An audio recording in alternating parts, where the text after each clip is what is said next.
They probably hardly ever have fancy brushes. You can still get butter though. I mean, with breakfast, because I'm sure they have like toast or like, I mean, or even commissary. Like they'll take butter packets and keep butter packets from like last night's dinner or something until the next morning.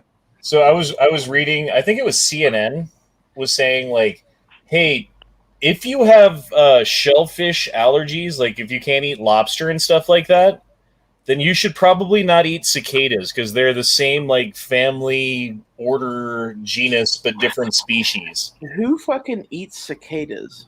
That's what I'm wondering. Like, look at all this free food laying around. Somebody's thinking that, right? Yeah. Imagine you can grind up crickets into flour and then use it like flour.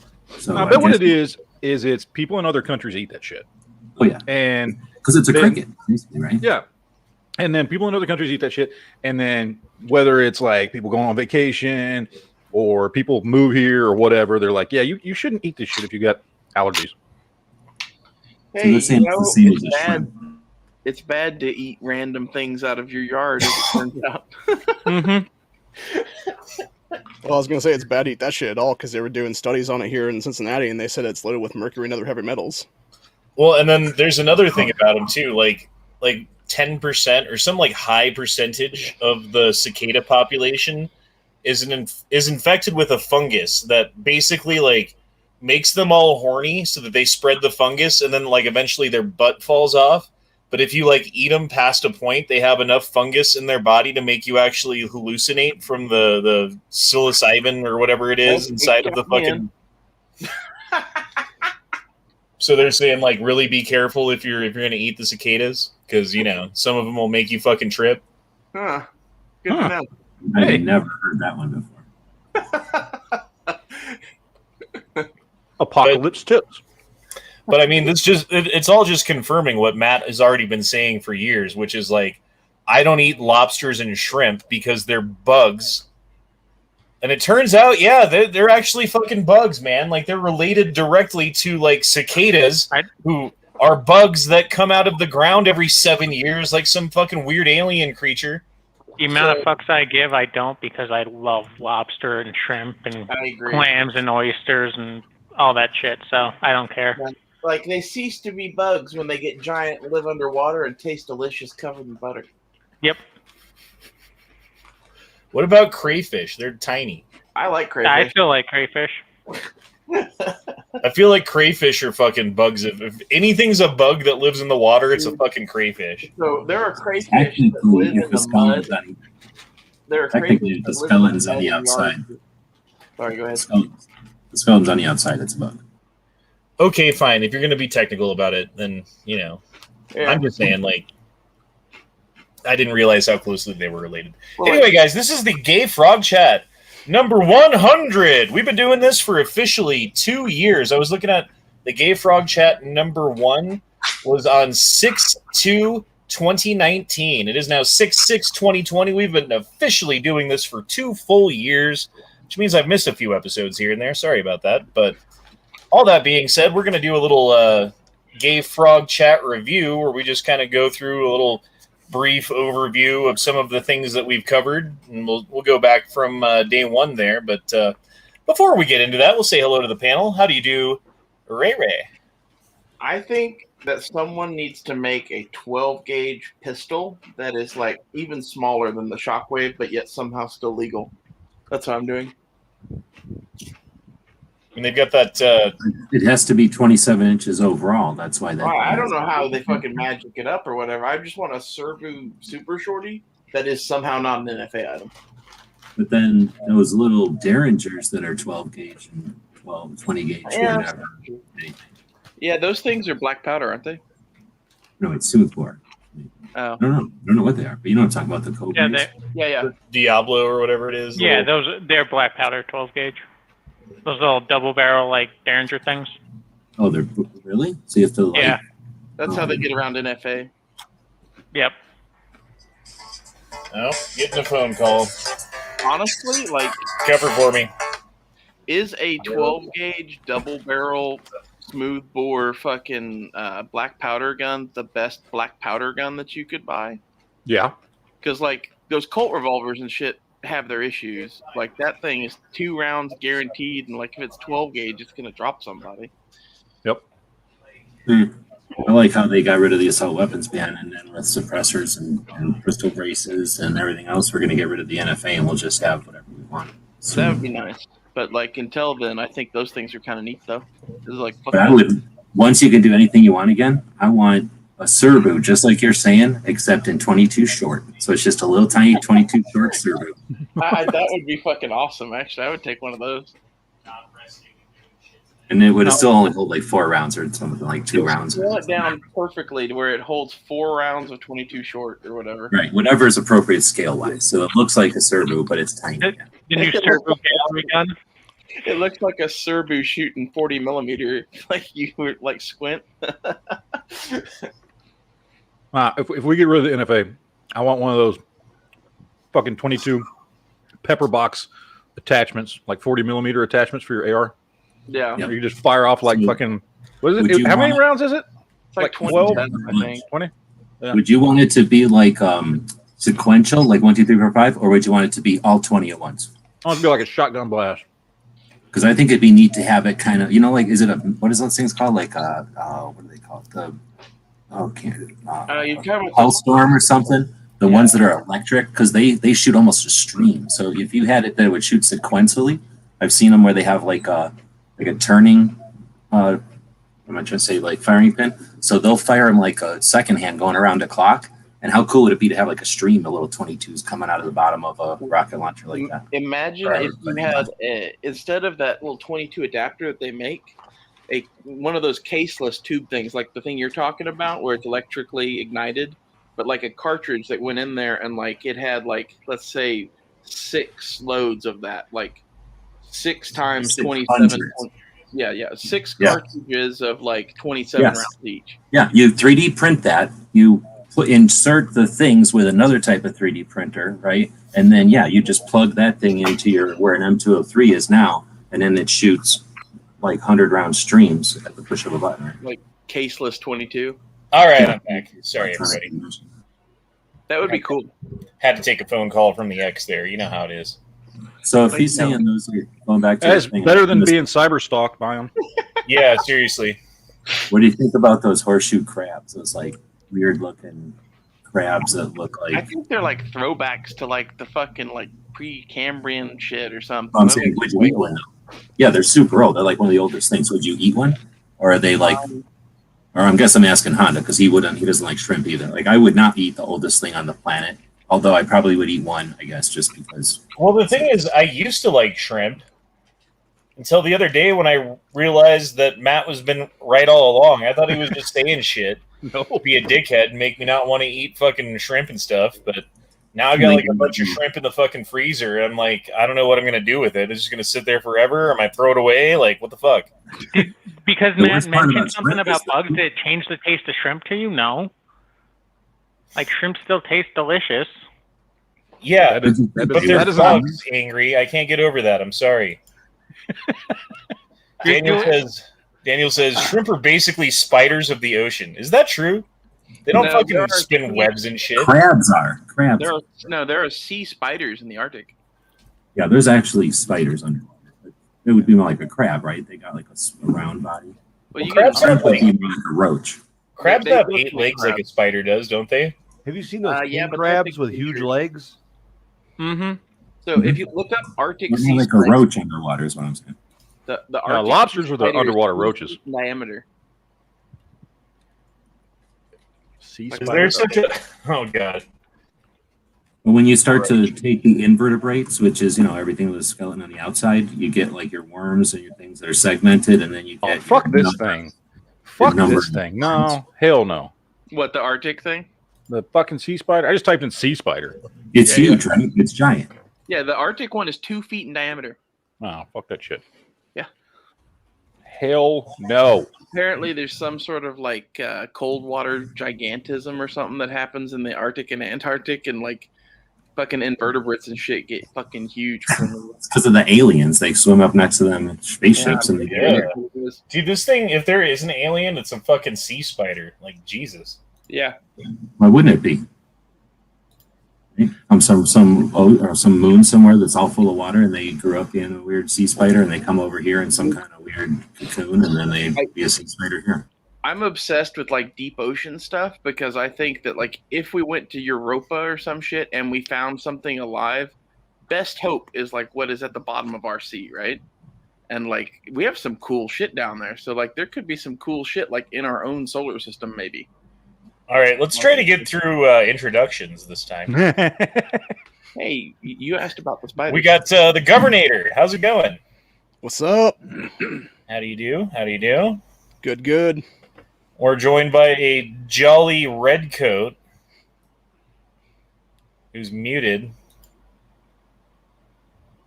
All right, good talk, Jolly. Angry, how you doing? Dandy.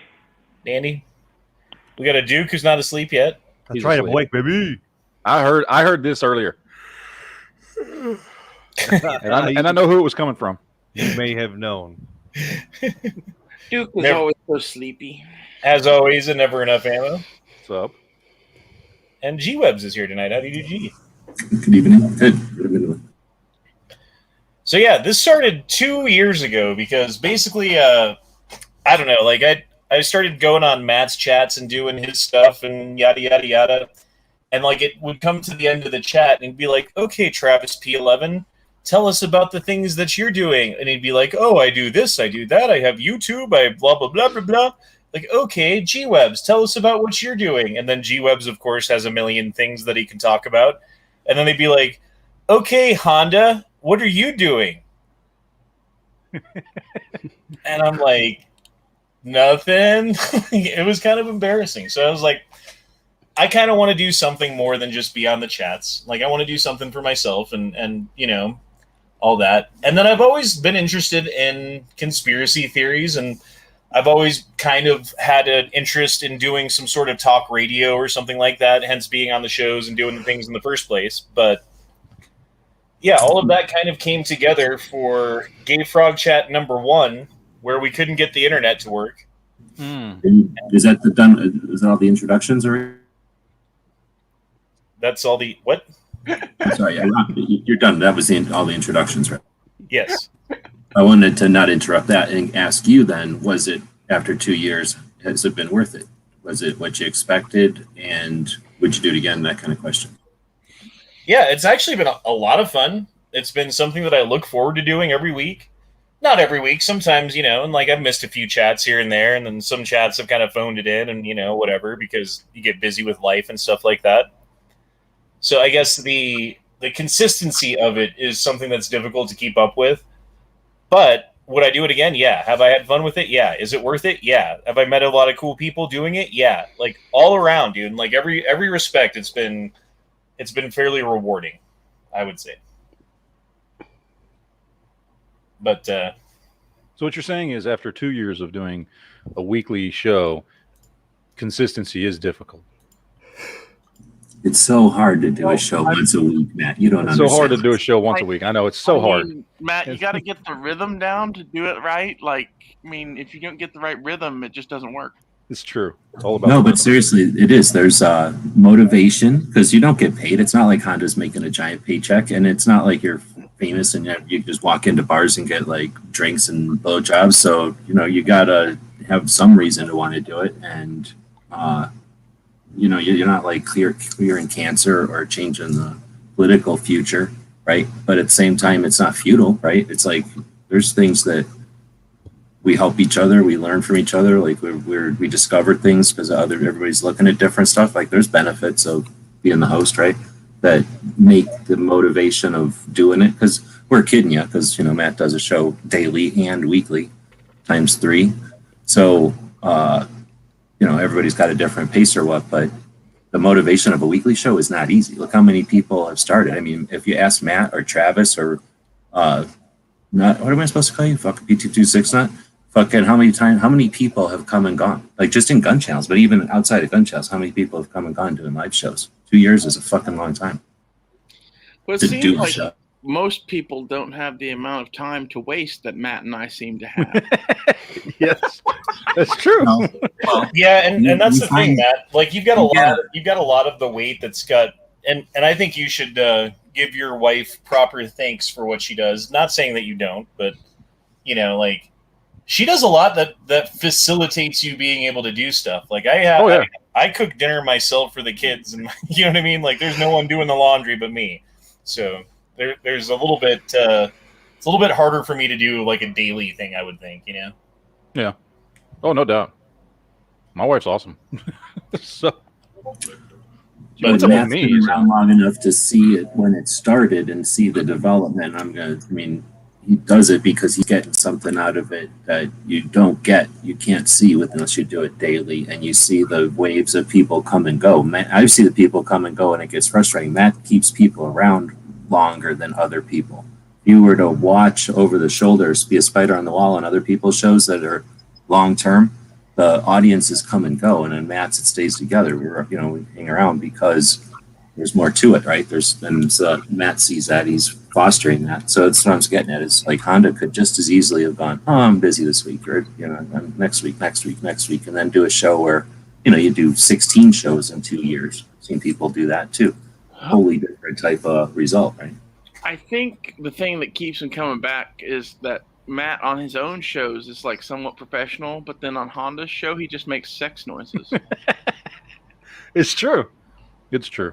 Was I get to play around? Although let's not pretend like there aren't more than enough dick jokes on my shows. There are, but like it's usually not openly playing porn. It's just although I'm not against it, but just never done it. So the first Gay Frog chat was just kind of like I don't know how things work. It was a mess. But the second Gay Frog chat, we actually got into an actual subject, which was the end of the Ice Age.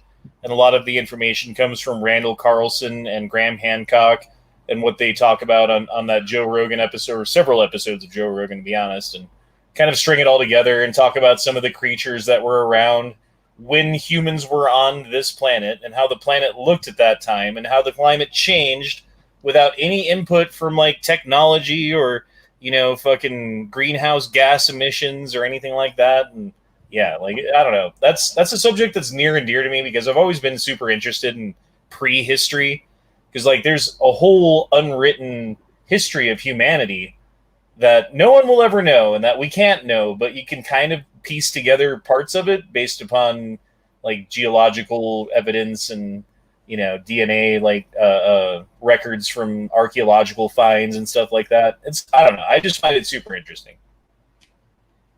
I like the lore and the mystery of it and how it can be tied. How like something like Atlantis can be tied to real shit. Well, I think that stuff's cool. I'm interested in that stuff, like when there's like legitimate thought behind it. If it's just like, oh, there's Atlantis and it's under the sea, blah blah blah. Like, okay, whatever. But like, if you're like, oh, I found this thing in the desert and now we're looking at it on Google Earth and like we think it could really be Atlantis, that's fucking cool. Yeah, that's the cool. That's that recot structure. Yeah, that's in there. I like that. That's cool stuff. And then the Gay Frog chat number 3, we talked about DARPA. DARPA and all the crazy stuff that they're doing and the different technologies and stuff that they're coming out with that we're living through right now, I think, maybe, possibly. A lot of that has gotten like strangely advanced in the last 5 years. Did anyone else notice that? Well, the thing about it is, when we were talking about this on this chat, what everyone was saying that I was researching into this stuff is what the government has, what these DARPA projects are into, is 20 to 30 years ahead of what's released to the public.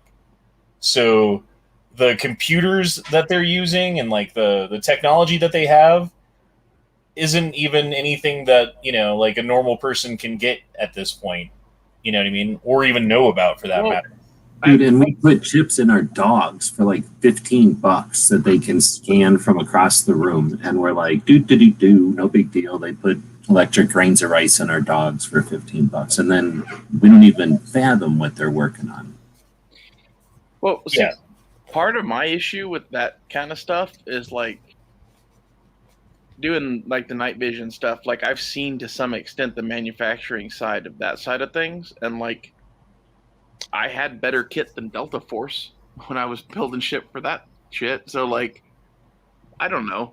how good of shit does the U.S. government really have? They've got DARPA dogs that they're just waiting to fucking get authorization to use and bust your door down, and it doesn't matter what kind of gun you shoot them with because they got armor. They probably have one.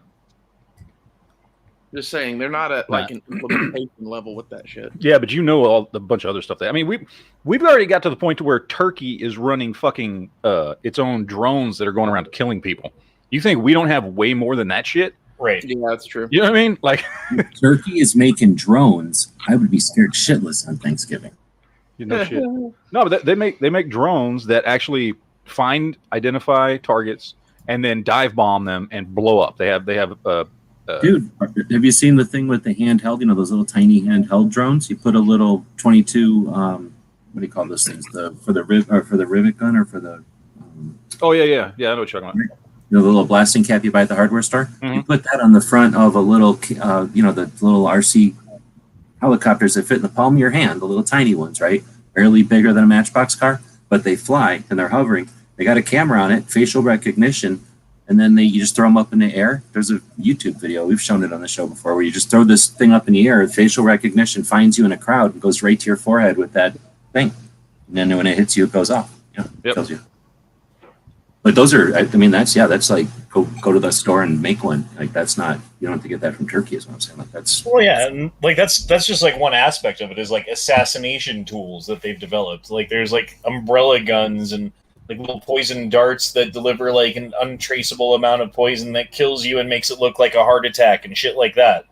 Those are all DARPA programs that have come to fruition that are black projects that aren't known about, that don't have a paper trail, that, top secret. And the only reason we know about any of it is because it's like come out through evidence in other ways, Well, look at what's the thing I've talked about on my show a couple times, the microwave fucking gun. Right.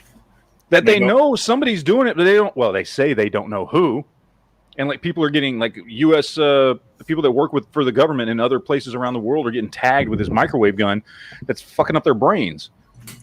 Oh, like and that's just what they're willing to admit.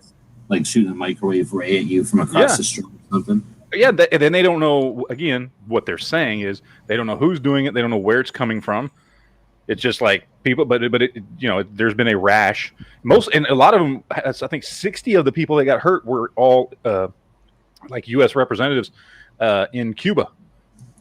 You would think that, like, how they can shoot a laser at a window and then they can recover the laser and hear the vibration of what's being said in the room. Like if they had a crude version of that just blows a dentist X-ray into the room so that they can hear. Like, what do they care if they're giving you cancer? They just want to hear what you're saying in there. If you get cancer, great. So the Gay Frog Chat number 4 was UFOs, Skinwalker Ranch, Bob Lazar, and Area 51. It's kind of a wide range of topics that all interrelate because of UFOs. And this just goes to show we've been talking about this for 2 years now. And like this information, I don't know. Like I guess it's a big fucking dud with the report that the government came out with. But I think that the report that the government came out with is important because they're admitting that there is something going on. You know what I mean? They don't say what it is because they say they don't know. They don't say what their reactions or their potential responses might be because that's top secret and you can't know it. Like there's lots of things that they're not going to tell us, period. But the fact that they're admitting to the existence of these things is a huge step towards the public actually accepting it and taking that point of view more seriously. So if you needed to get the whole world to do something so that aliens could land, then how would you get the whole world to do something together? Right? Like maybe some action or maybe some gesture, maybe something that wouldn't be that hard to talk them into doing for a little while. Nanu. I mean, is that dude? Aliens? I'm just saying. Well, no, one thing that I've been saying for a really long time is if there were aliens that came and were like trying to like take over the planet slowly and infiltrate our government and use it to like do things to fuck everybody over and poison the people and shorten our lifespans and like poison the air and like make it hotter and all the things that they're doing, right? How would that look different than what's actually going on? So, like, not to poke a hole in your theory, but like, let's say there was an alien race that was advanced enough to come all the way across the galaxy here. Would they need to do that? Like our own U.S. government, like you're all like, "Ooh, they could do all this different assassin shit," and like, in reality, the U.S. government is just gonna like sit, watch you for 2 days, follow you where you go, and poison you with nicotine in your sleep. Like, Yeah, I'm not saying that, I'm not saying that that's what's happening. I just think that's an interesting observation, is just how badly governed we are, that it would make sense that there's aliens in control. Like, that's how bad. That's my only point. Yeah, well, if they didn't have to worry about time the same way, like they could fiddle with time the way that we fiddle with, I don't know, our watches or something, our iPhones, and then for some reason they liked this solar system because of the way that it lines up with some tattoo that they have or something, you know what I mean, like some space tattoo. So it's just some frivolous reason they decided to come mess with us. But I hear what you're saying. It's like, why would a gorilla worry about walking past ants or something? Like, they just don't care about each other's world. There's a little bit of that, and then there's a little bit of like, if they wanted to fuck with us, they could fucking destroy our whole planet in 2 seconds if they could come here. So like, yeah, they wouldn't need to ease it into like, oh, we want that planet, but dang, their atmosphere isn't quite right. Like, why would they ease it into it? They'd just be like, okay, now it's right. So Agony for Hope says, I'm still with William Cooper on this. UFOs are just part of the government's plan. All tech, no extraterrestrial. And I don't know where I stand on that, but I would believe that. And the thing that I saw was right next to a fucking Lockheed Martin facility. So I do not believe UFOs are extraterrestrial in origin. I think they are leftover craft from some previous civilization that our government found. Like, like the fucking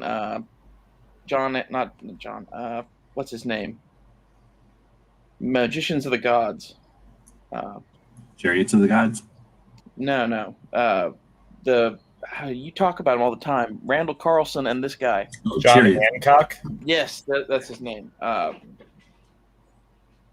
That dude, his whole theory about there being some previous civilization, like, what if there was one that had fucking spaceships and like they had a hangar of them buried in the fucking Alps or some shit and they found them? Like, it would explain a lot. And then if they could move around giant rock, then why wouldn't they be able to hover around like in a cool thing like what Luke Skywalker cruised around in, right? Like a hover thing. Kinda. And like, we don't really see these things go like, across the universe or whatever. When we see them in our own atmosphere and shit. So what if these are not space vehicles? They're like a in atmosphere vehicle of some sort. I call bullshit on people who are like, there's no way that the ancient Egyptians could have moved rocks that were this big. There's just no way. There's like a video of a dude on YouTube who's moving around like giant fucking rocks with like, he's got a couple of like pebbles that just stick up out of the ground and like a stick as a lever, and he can just spin the rock around and then go on the other side and spin the rock around, and it's moved like 10 feet. It's one dude doing it. You know what I mean? If you had like 30 people that knew what they were doing, you could do like a minute, right? Like, or in a half. Right. I mean, like, there's ways that they could have figured it out. Just saying that, like, there's no way, like, even with modern machinery, it would be difficult to build that today. Like, fine. Like, that's what they were into, man. And, like, the structures themselves weren't really, like, that fucking complicated. You just, like, that's the first thing that you learn how to build when you're a little kid and you're playing with blocks. You put more blocks on the bottom and less at the top. It ends up being a pyramid. They just made it, like, uniform. I kind of agree with you on that, because, like, it's like, on the whole pyramid thing, like, I've seen people pick up fucking like 20-ton pieces of machinery and move it across a shop with nothing but some steel rollers. And I'm not saying they had steel rollers, but like they had some sort of equivalent thing that would fucking roll. And like most of those blocks are pretty easy to explain by that. I think there's like one or two that are like crazy in size. I'm like, on that specifically, there's a couple of studies that have been done out there. They were done in France. There's one from the United States, and I forget the names of them, but you can Google it. It's very easy to find. That suggests, especially once they got up to a certain height, that they weren't dragging rocks up there. They were using limestone slurry, and they were building wooden boxes. And that some of those, the way they crumble and the way they break, They think might they be were ancient concrete. Yeah. That they had plenty of limestone, that they were pulverizing limestone, and then that they were taking it up there and they were pouring it in like concrete, and they were just dragging dirt basically. You could do something if you had enough people and time, and you got your slaves are going to do what you have to, right? You're going to do what you have to. You can just throw the powder down and have them step on it and a little bit of water. You don't have to like mix concrete like we do. They could have just literally created the rock in some weird way by just labor, right? Like making. Yeah. Well, I think that's one of the things we always forget about when we talk about whether they could have built the pyramids or whatever. Is like, if you have 1 million slaves, you can do almost anything. Yeah, and it's not like they were built overnight. Yeah, they were built over the course of multiple 30, lifetimes. years, probably. And if a slave was like, "Hey, I just figured out a way to not kill thousands of us to do something," they'd probably be like, "Okay, you're a wizard, and we're going to take your advice, and we're going to do it that way now." Right? Eventually, if you kill enough people, one of them's going to figure out how not to die. I think that's exactly. And then it's like, okay, we got a bunch of wizards now that come up with great ideas, and then all these other idiots that die when they can't figure out a good way to do it. We'll sort out the good slaves from the bad slaves the worst way possible. All right, so Gay Frog Chat number 5. Sorry, I keep having to walk away for a minute and deal with stuff. Google, don't be evil. That's not prescient at all. Back in, whenever this was 2 years ago, about Google doing stuff and how it's becoming draconian and anti-freedom of speech, and how they changed their motto from "Don't be evil" to whatever it is now. It's not "Don't be evil" anymore, though. Meaning, like, be Your evil. new motto is "Don't worry about our old motto." Our new motto is "Be evil." The new motto is "We never had a first motto." What are you talking about? Honestly, if I was like the head of Google, I would change our fucking motto to "Be evil" just because it'd be funny. I do like looking at these old screenshots, though, because a lot of them have never enough ammo in them. Meaning, you've been here all along, buddy. You missed a few, though, but you've been here this whole fucking time. Mm-hmm. He misses Saturday night a lot because he's a bitch. When I do shit sometimes. Like last night, I went in the chat, and then my wife wanted to finish watch. We had started watching that new Conjuring movie, and she's like, "I want to finish watching." I was like, "Oh shit, okay." And but it was just like 30 minutes. I'm like, you know what? I'm just gonna mute myself and walk away. And I was like, I know the chat's gonna fucking last forever, so I'll come back when the movie's over. And then we ended up watching like 4 movies last night till about 4 o'clock in the morning. Anybody watch the Drusilla? Or no, what's it called? Cruella? I haven't watched it yet. I want to, but I haven't yet. Anybody? Don't you Watched it like 5 times. I like it. Yeah, it's on Disney Plus. What's that paid like? Pay $20 or $30 or whatever it is to watch it. And Gay Frog Chat. Oh, go ahead. No, it's fine. That's your show, man. No, you're fine. I mean, I want to let you guys talk. I don't want to be fucking Google, Gay Frog Chat number 6 was all about Agenda 21 and the Georgia Guidestones. Those things are creepy. I think they proved that Ted Turner paid for them. Don't quote me on that, but I think I remember hearing that somewhere. I honestly remember that too. That we should find out whoever did build those, and then we as a government should fucking tear them down and fucking hang that motherfucker. Like, it point blank says that we should murder most of the people on the planet, right? Like, yeah. I think it says 500 million people is how much they want to have. Yeah. Or like 800 million or something, meaning like 7 billion people have to die in order to meet that goal. Yeah. So yeah. And then like you talk about like Bill Gates, which we've done in Bill Gates chats too, as we'll find out. And he basically says the same thing about like reducing carbon. You got to like, there's these numbers. It's like number of humans, amount per human, blah, blah, blah, blah, blah. We got to reduce one of these pretty close to 0 to get that number down. Ha, ha, ha. Like, I wonder what you meant. I don't know. So, like, if you were going to have aliens take over the planet, wouldn't it be convenient if you, like, reduced our population and sterilized us all first? Mm-hmm. Make it way easier. So the Gay Frog Chat number 7 was the American Civil War 2.0. Again, 2 years ago, talking about this before there was a coronavirus or a shutdown. So we did a war game about how we thought it was going to be. And in that war game, in this very war game, Kamala Harris was the president. So Well, we got close. I'm just saying, man, that shit's crazy. But yeah, that's one of the more. At that point, she would have been like running for president still, right? Yeah. Well, I mean, the war game scenario that I was going for was like somewhere like 4 years or something in the future, when things have already happened. Back at when that was recorded, I was just watching something that was from back then, and they were mentioning that she was the lead. Or no, wait, yeah, she was the lead for a long time until Tulsi, who's awesome, came up and gave her the whole like what for, right? And then she lost her lead with the whole marijuana thing. This was before there was even like people were talking about like who's actually running or whatever. Oh, this was even before any of that. Okay. I think Kamala Harris might have lost out when they all found out that she was a fake black person that owned a bunch of slaves or some shit, right?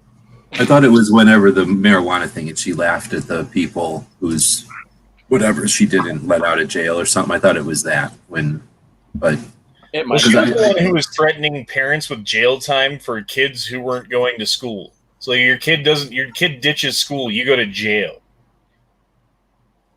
Yeah. That's the way it is in a lot of places.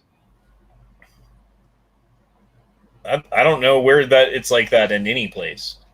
So anywhere where they have truancy officers, if your kid does not go to school regularly, like it is on you to make him appear. Like they will punish the kid, and then they will punish you for not fucking being, a responsible parent. Like that's what they do. I'm not saying it's right or whatever. That's just like what a truancy officer does. That's like a pretty common thing back east and on the West Coast. I'm just saying, you don't, like me as a parent, I don't need the government telling me what I need to do for my kids. You know what I mean? I agree. I will be harder on them in that respect than the government would.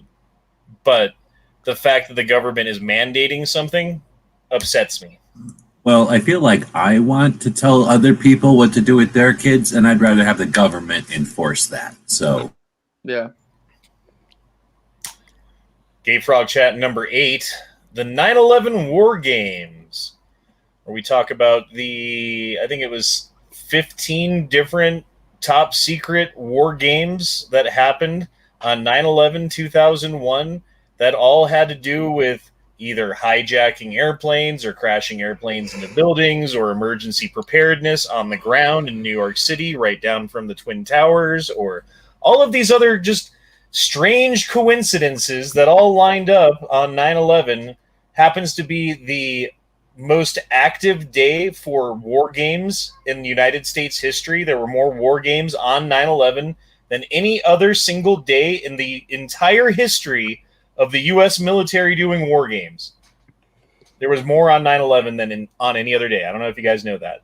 Just got to reiterate that a little bit. Well, we already all know that the CIA did that shit. Anyway. No, I don't think we all already know that.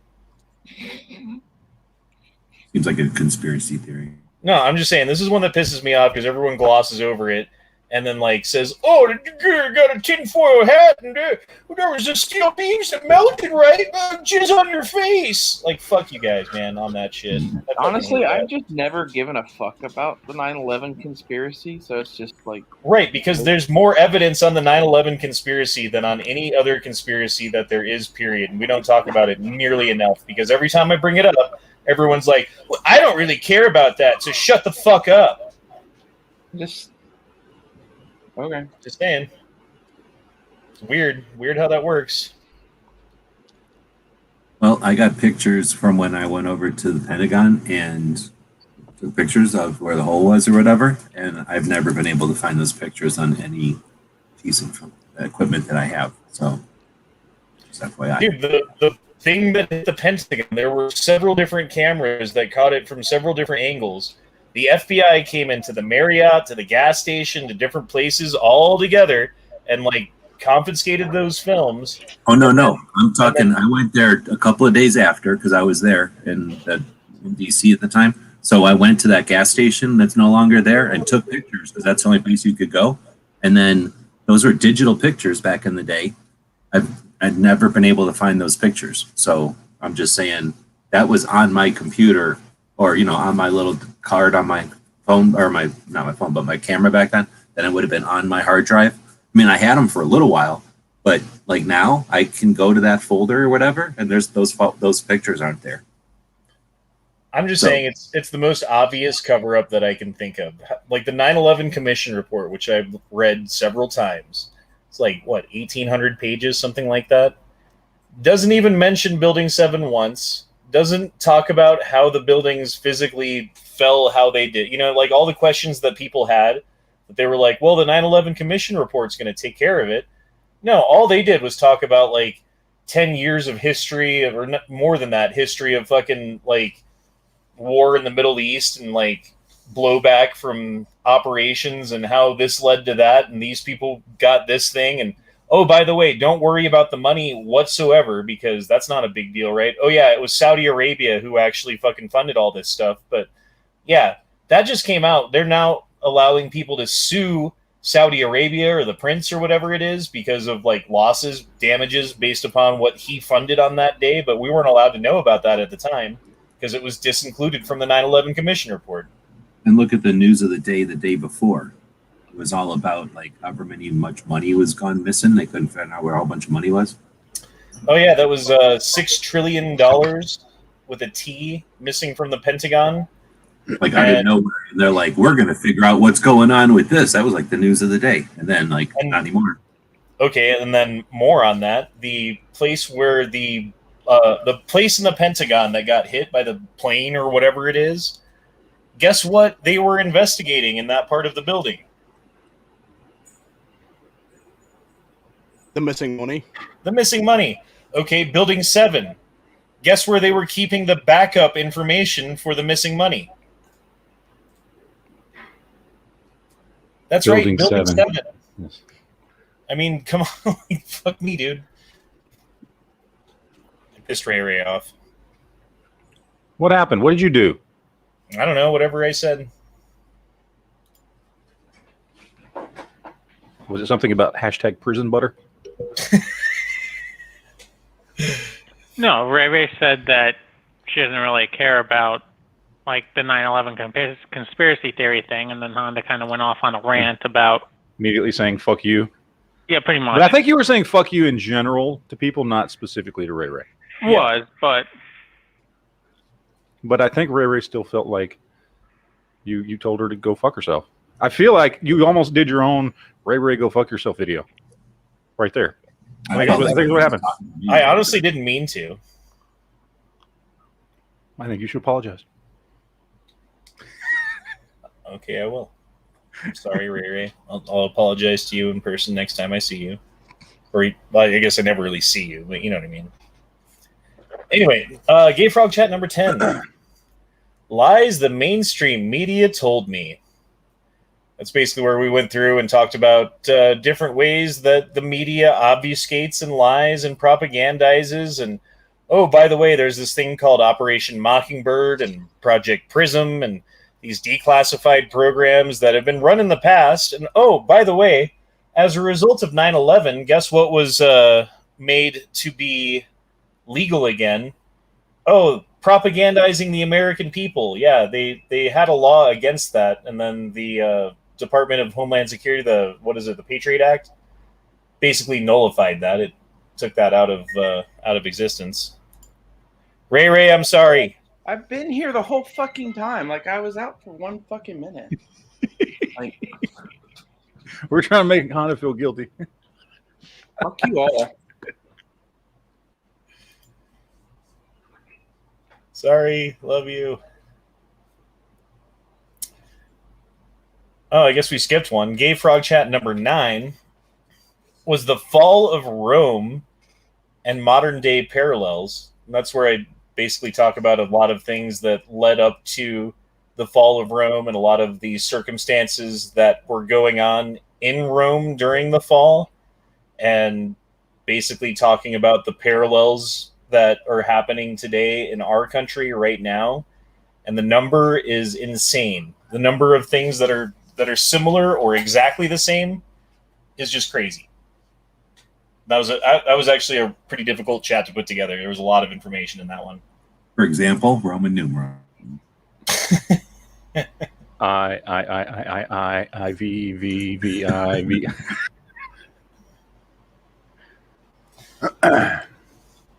Well, I mean, as an example, the dinar, I think it's called, which is the dollar basically of Rome, which was a silver coin that was worth like $1, right? And you could take one of those and spend it and get $1 worth of stuff. Well, eventually they were like, we're running out of silver, but we need more money. So they figured out a way to like stamp silver around like a piece of metal. So it was like only 50% silver. So then they started calling back all the old silver and then rebranding it or whatever and sending it back out. And then eventually they ran out of money to the point where they were like, okay, if we melt down the silver and add this other metal to it, we can make like a 2% silver solution that looks kind of like silver and just stamp coins out of that. And then once that happened, like what people were doing was not spending the old money.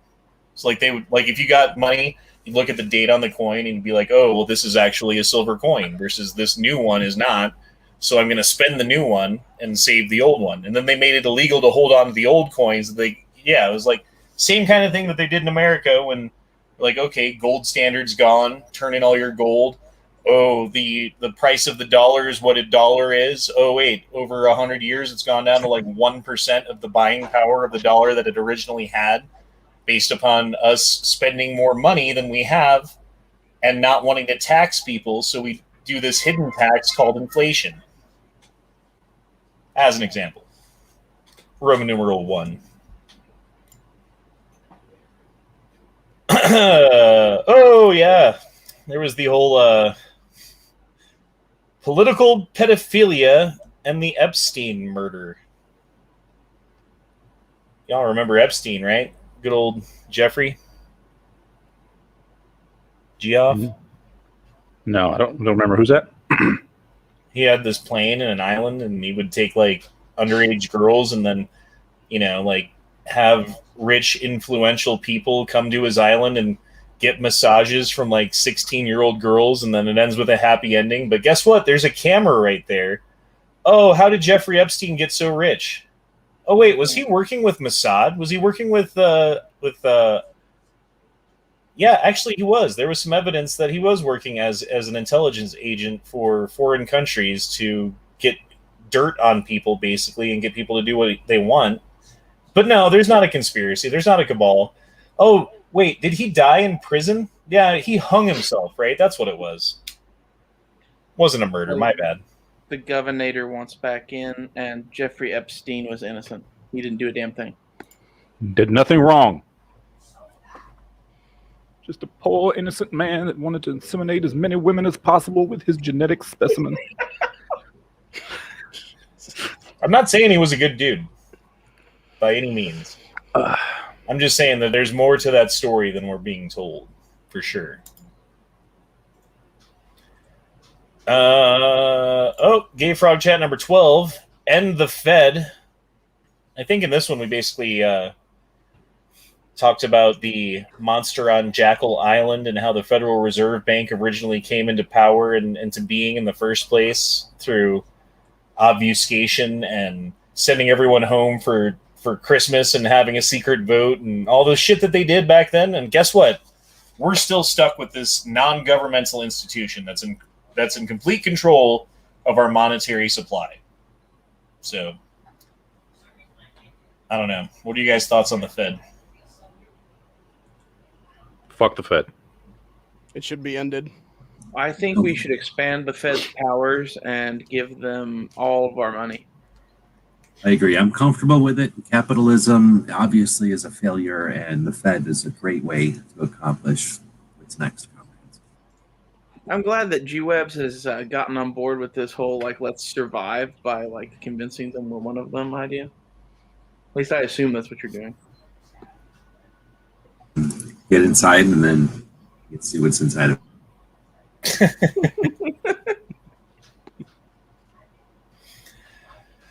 I don't know, man. I know that it would be cool if we could audit them, give them an honest audit and see what they've been up to. That'd be a good start. But you But, figure you got a bunch of like, I'm gonna keep calling them our parents, our grandparents, right? The old people that did World War II and stuff, and then they kind of invented a bunch of stuff and then didn't know how to work it, left it for us, and we played with it.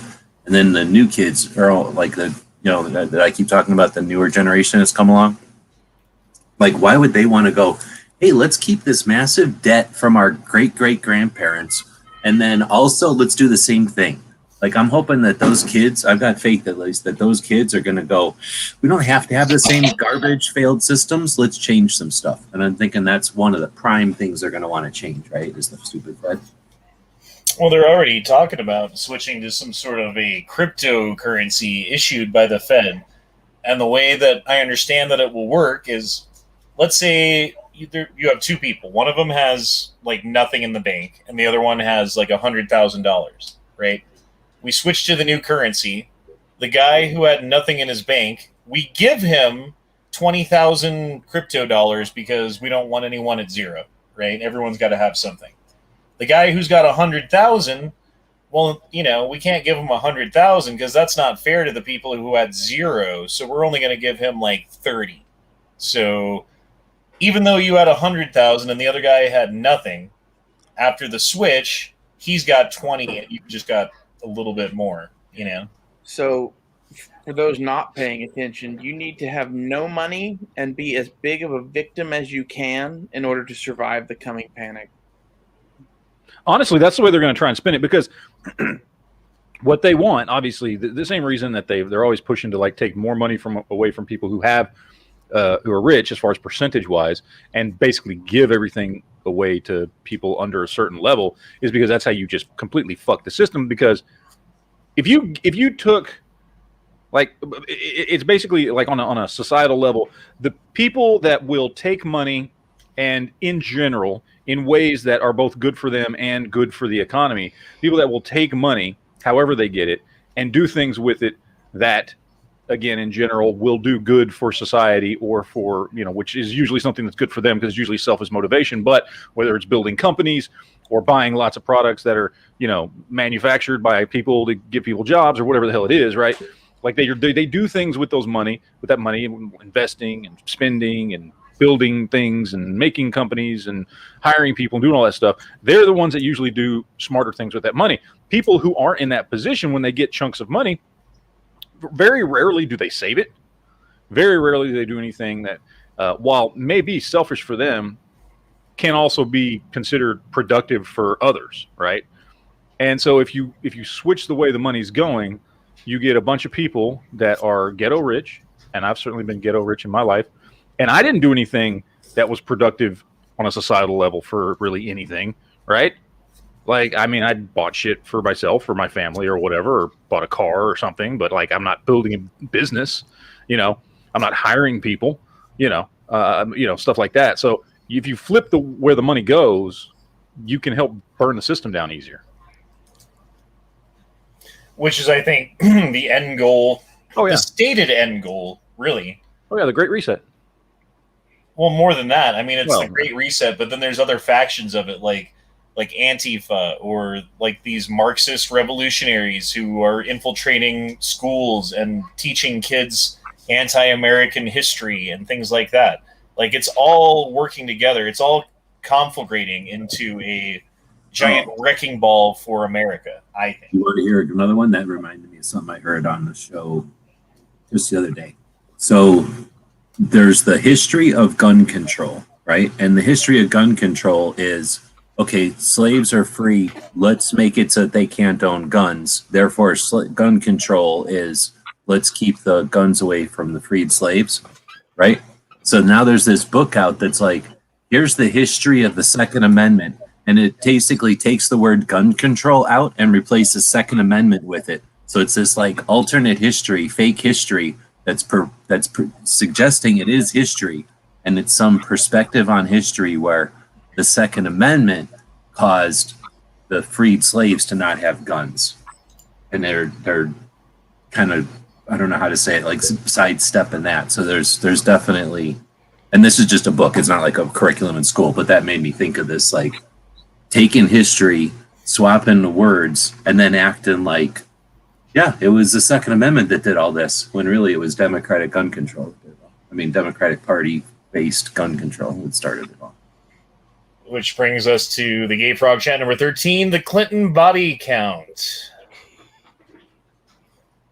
No, there was some interesting ones in there. Basically, we talked about the mysterious deaths of the inordinate amount of people who have been in the Clinton circle who have died under mysterious circumstances, not saying that anything happened or whatever, but maybe.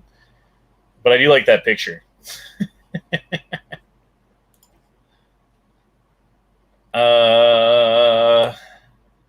Then we actually did a whole 9/11 conspiracy that wasn't about the war games. It was actually about the events itself and the things that don't add up and the melting beams and the satellite imagery and Building 7 and the information and the missing money and all of the different things that happened that we could go into, but we're not.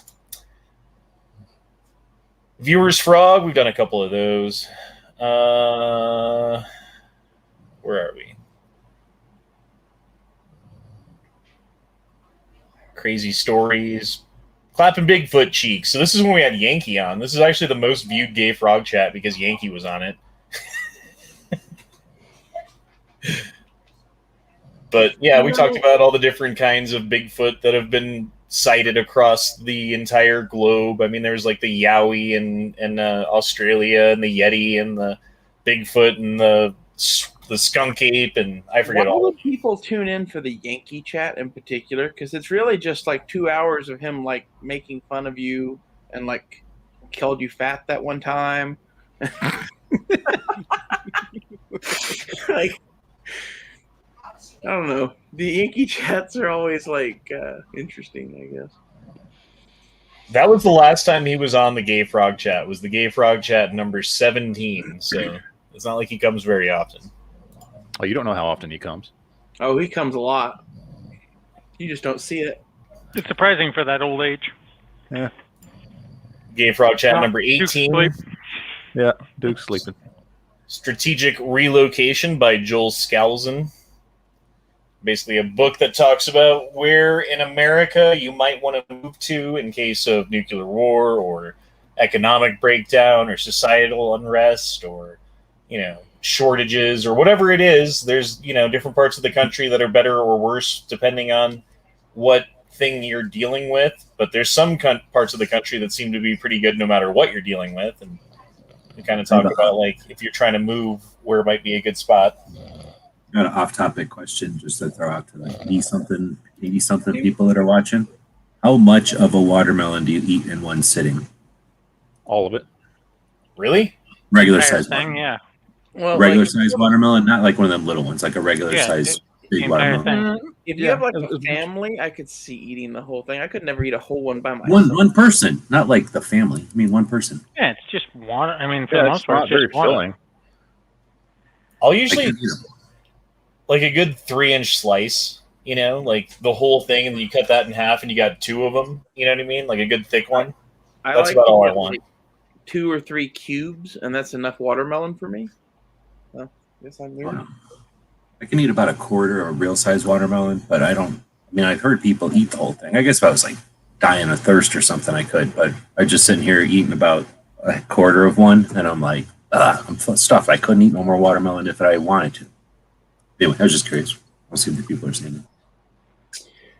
We should have a watermelon eating contest. Like, everyone should videotape themselves, and whoever wins gets 5 bragging points or some shit. I don't know. It depends on the watermelon. The last watermelon I got was not that good. I would not want to eat that much of it at one time. Yeah. This one was super sweet and good. So the Gay Frog Chat number 19, we are living in the Matrix. It's where we talk about the possibility of living in a simulation and how science has proven the possibility. It hasn't proven it definitively true, but with the double slit experiment where they shoot an electron through, we talked about it. Remember 2 slits in the Matrix? You're like, oh, what about the slit? I couldn't get through it. That was that chat, motherfuckers. Mr. Anderson. I still remember that. And then we had Timothy McVeigh and the Oklahoma City bombing. We talked about that whole conspiracy. That's one I don't know a ton about, to be honest. So I was kind of reaching for this one, but I learned some stuff in the research for it, so that was kind of good. How old were you when that happened? What year was Oklahoma City? I don't know, because I'm just thinking 1994.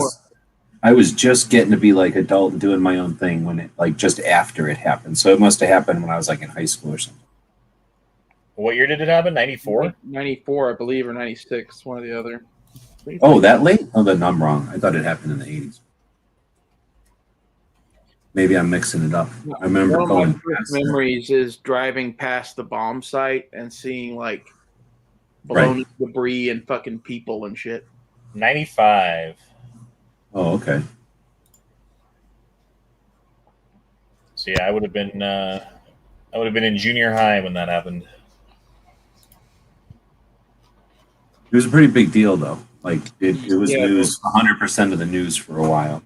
It was big enough that we were in Tulsa and my whole family loaded up in the car to go to Oklahoma City just to see like what was happening and visit family. Like I remember driving past that thing and like we went by like all the fucking like flowers and shit out front, and I remember like the kids' faces and shit on some of the memorial shit. Like I was 5 years old, so like that shit sticks with you, I guess. How much of that do you blame on the ATF? All of it. Pretty much all of it. Yeah. Because it was a response to what happened in Waco. It happened like it was to the day years later, but that's why he did it on that day. It was more. It wasn't like a lone. It was a crazy. Nobody's defending the act because that was certainly not right. But the fact that they did, it wasn't Waco. It was Ruby Ridge and Waco. The fact that ATF did Ruby Ridge and then did Waco and then leaned into it, saying we do what we want. Like, no, we're not apologetic at all, and we're not to blame. Like, you quit being uprising. Like, quit doing whatever you think you can do. We're the government. So, you know what I'm saying? Like, I'm not saying that they deserve that because that was not the answer, but they were not being it wasn't the government we have today. It was a government like, we're right, and you can go screw off. Well, who's the guy that they're talking about putting in charge of the ATF right now? What's his name? David Chipman. And he was at Waco. He was at Ruby Ridge. He was at he had an integral part to do with the Fast and Furious project. Like, why are they even talking about this guy is my question. And where do you think it's going to lead? That's exactly who they want. They seem to want people that should be lined up on a wall and shot. Very interesting, isn't it? Yes.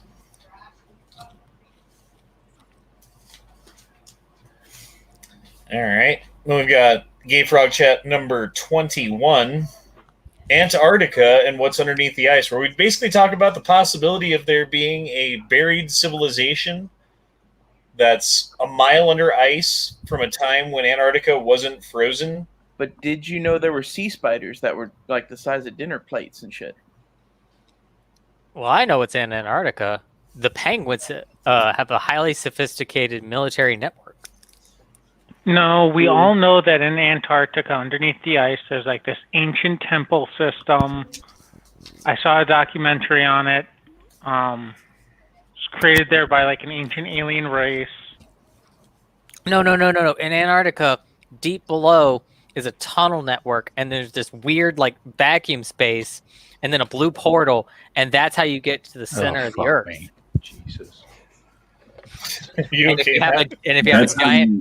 a giant monkey. What is he talking about? That's if you want to take the old route. Now you can just go through that tunnel in Tokyo. Yeah. Apparently. What? Well, I don't know. What did I miss here? It's the Godzilla versus Kong bullshit. Yeah. Oh, okay.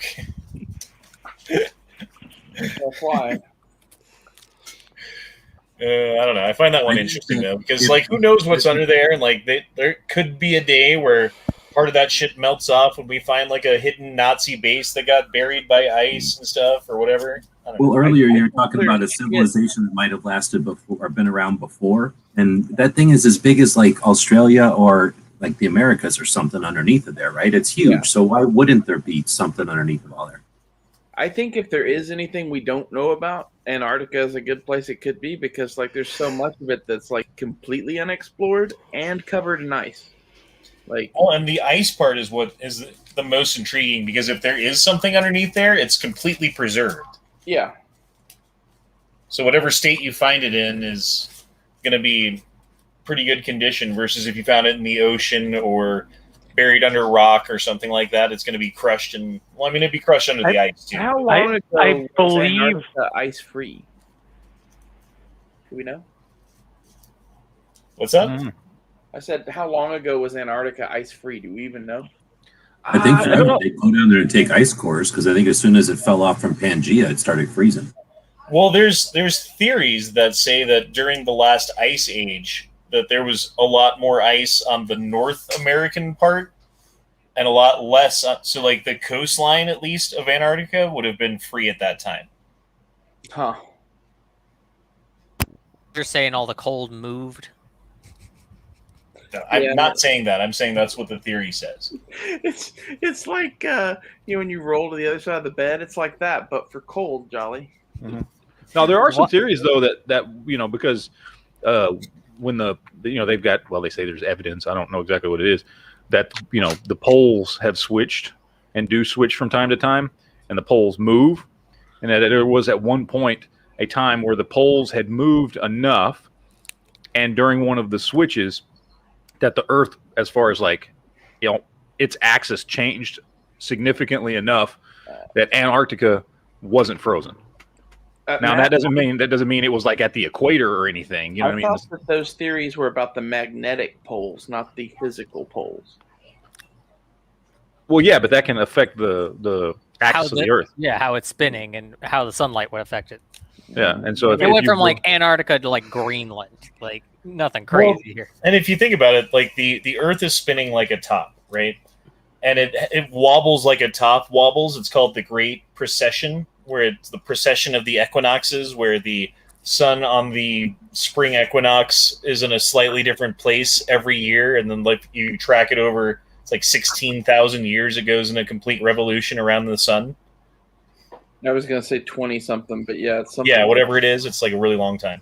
Yeah, it's fucking one of those things that they keep seeing in like ancient archaeological sites. Well, they'll have like precession built into their fucking like star chart, and it's like 20,000 years worth or some shit, and they're like, "Oh well, nothing to see here." And I'm like, "How do they know 20,000 years worth of where the fucking like spring equinox is?" That seems like a really like either they were around observing it for 20,000 years, or they got the information from someone who knew a hell of a lot more about the universe than they did. If you could figure out a way to precisely measure exactly where the sun is on a certain day, right? Yeah. And then like 30 years later, you do it every year, and you're like, eventually you're like, why is it off like half a degree? You know? Exactly. It's like something you wouldn't notice in a lifetime. Well, I mean, it would take a lifetime to notice it, Yeah. basically. And That would I be think your that's life's work. probably what happened is they started to notice like, hey, when I was a kid and I set this shit up, when I was like 20 as a young scientist, and we did this experiment exactly like it is set in stone, it turned out like this, and now it's like that. Like, let's figure this out. Well, Probably I guess- that became a whole study, Well, that and like if you figure how much people used to look at the sky at night, like what else do you have to do? It's like dark or whatever. Stars look cool. Like Dude, it's amazing. Have you ever been up, and I'm sure you have, like up in the country wilderness in the middle of nowhere where there's no lights, and you look up on a clear night at the sky? It's amazing how many stars you can see versus in the city. It's like you can see only the bright ones. dude, night vision is even crazier because you see stars that you can't even see with the naked eye in total darkness or whatever. It's like there's so many more stars than you can possibly imagine in your night sky. You know what's even And crazier you part see all about the that? satellites and stuff moving with night. Yeah, yeah. You know what's even Anything with a fucking red light on it, you can see for fucking forever in night vision. So like satellites all have that little blinking red light on them. It's really easy to see satellites with night vision. You know what's Okay, even Frog crazier? Chat number 22. Just keep talking. Don't stop. Sorry. Trying so hard, so hard.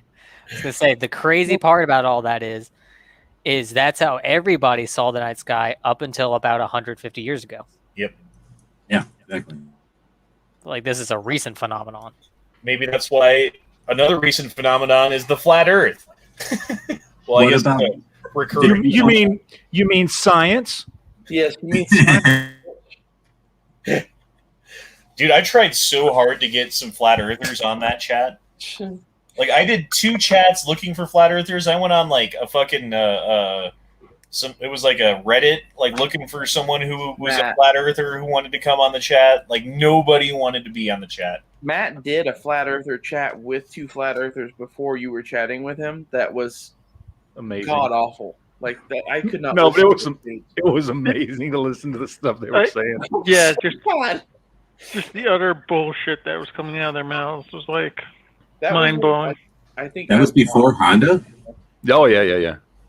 Oh, So, snap. like, do they not realize that, like, if you just kind of go straight, like, do they think it flips at some point and you just can't realize it?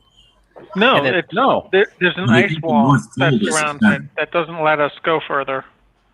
They So think the I- North Pole is the center of the record player. North Pole, center record player. South Pole is this ice wall around the edge of the world, and then in the center, everything's laid out, as if you were looking down on the Earth from the top, and then you like if you took the ball of the Earth and you grabbed it by Antarctica and then just ripped a hole open and spread it out into a circle.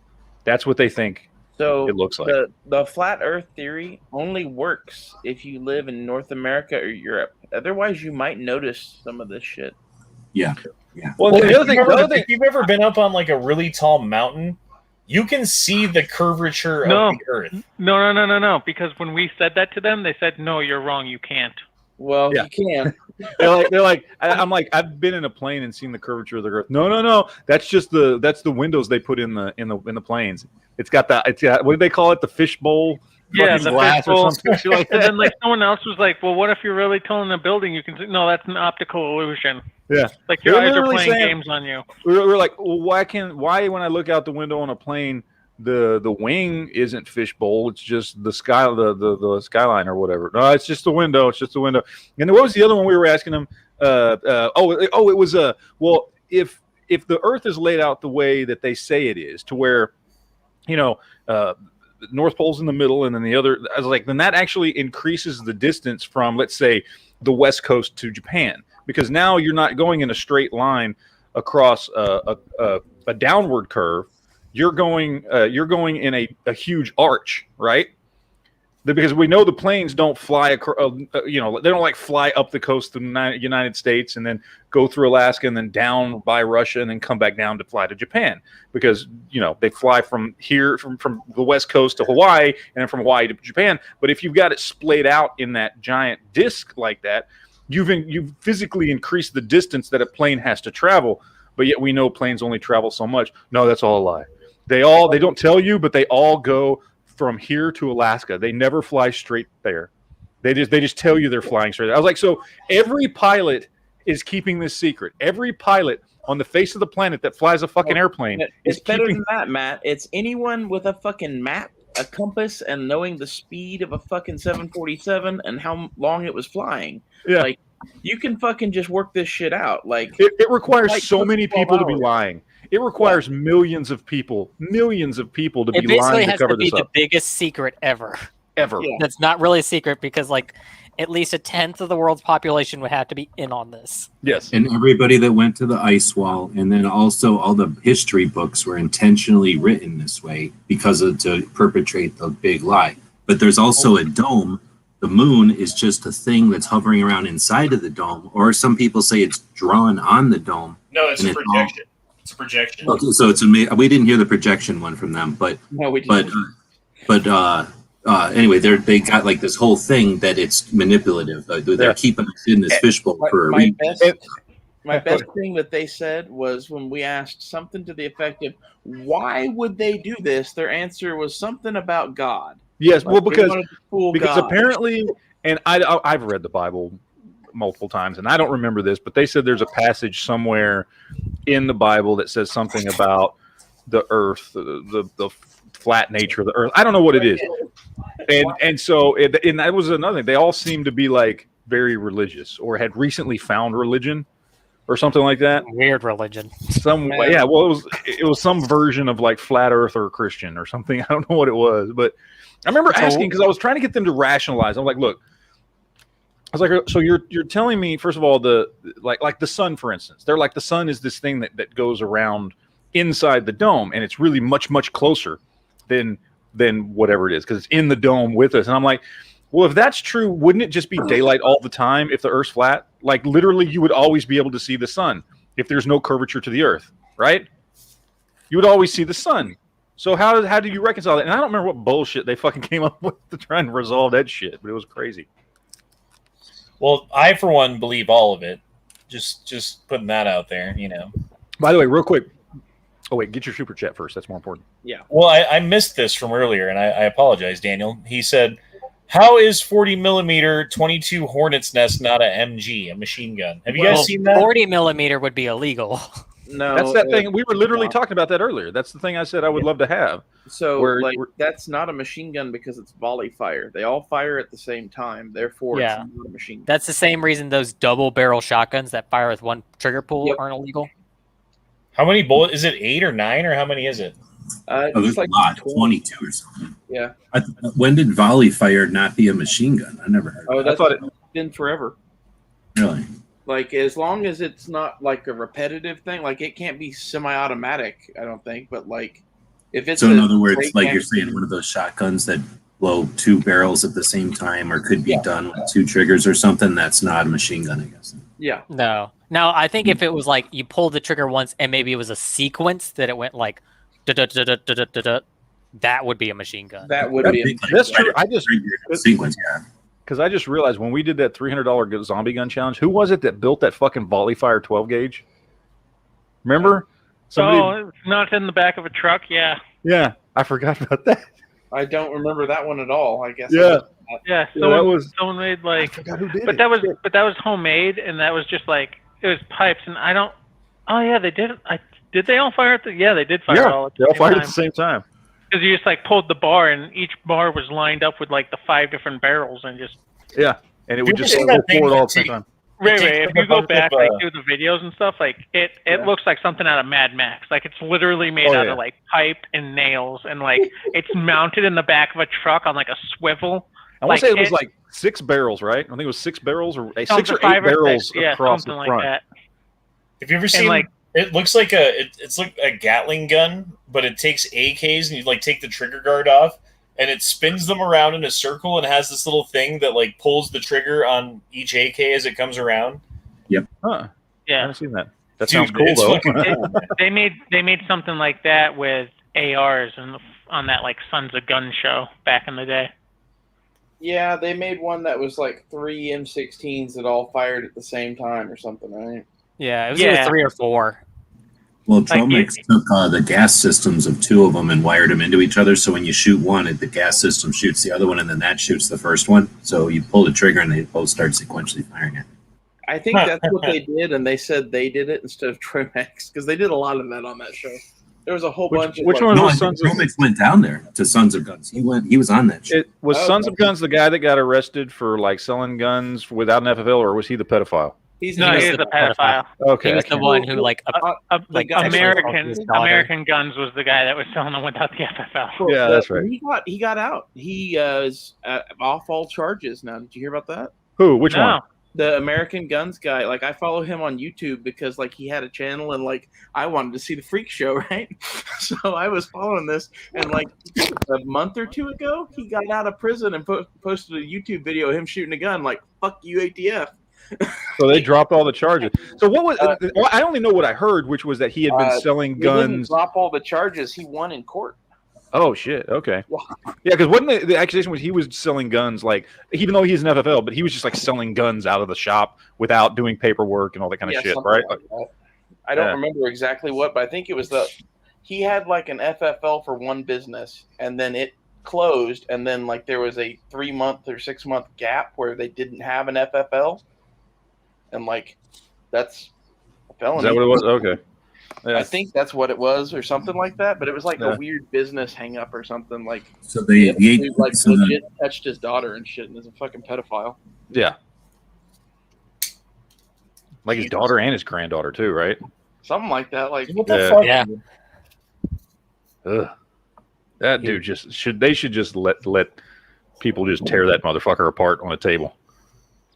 Ugh. Like, I'm all for, people being free to do things, but hurting a child is not freedom to do things. That's fucked up. Yeah. Very. I like the practice of when you get like sex offenders, especially child sex offenders in prison, you put them in Gen Pop, and you like every new prisoner that comes in, you always announce, "Hey, this is Billy Bob Joel.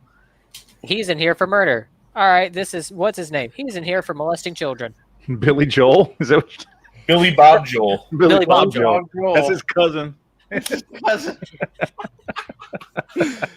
Who was All a right, let's see if we can get apparently. Duke to wake up. Hold on. Dookie, dookie, dookie, doo, dookie, doo. Wake up, Duke. Luke, wake Ooh, up. yeah. This is the police. We have you surrounded. I'm up. Duke. Oh, he's awake. Wait, I heard his I'm voice. I'm up. You know what it is? I think we are like relaxing for him. We're his like noise machine. Yeah. You are. We're the sound of soft rain. That might be real because I listen to podcasts to go to sleep sometimes. Maybe that's what Make it is. sure it's not the sound of hard rain because that might get you triggered. And Yeah, that's true.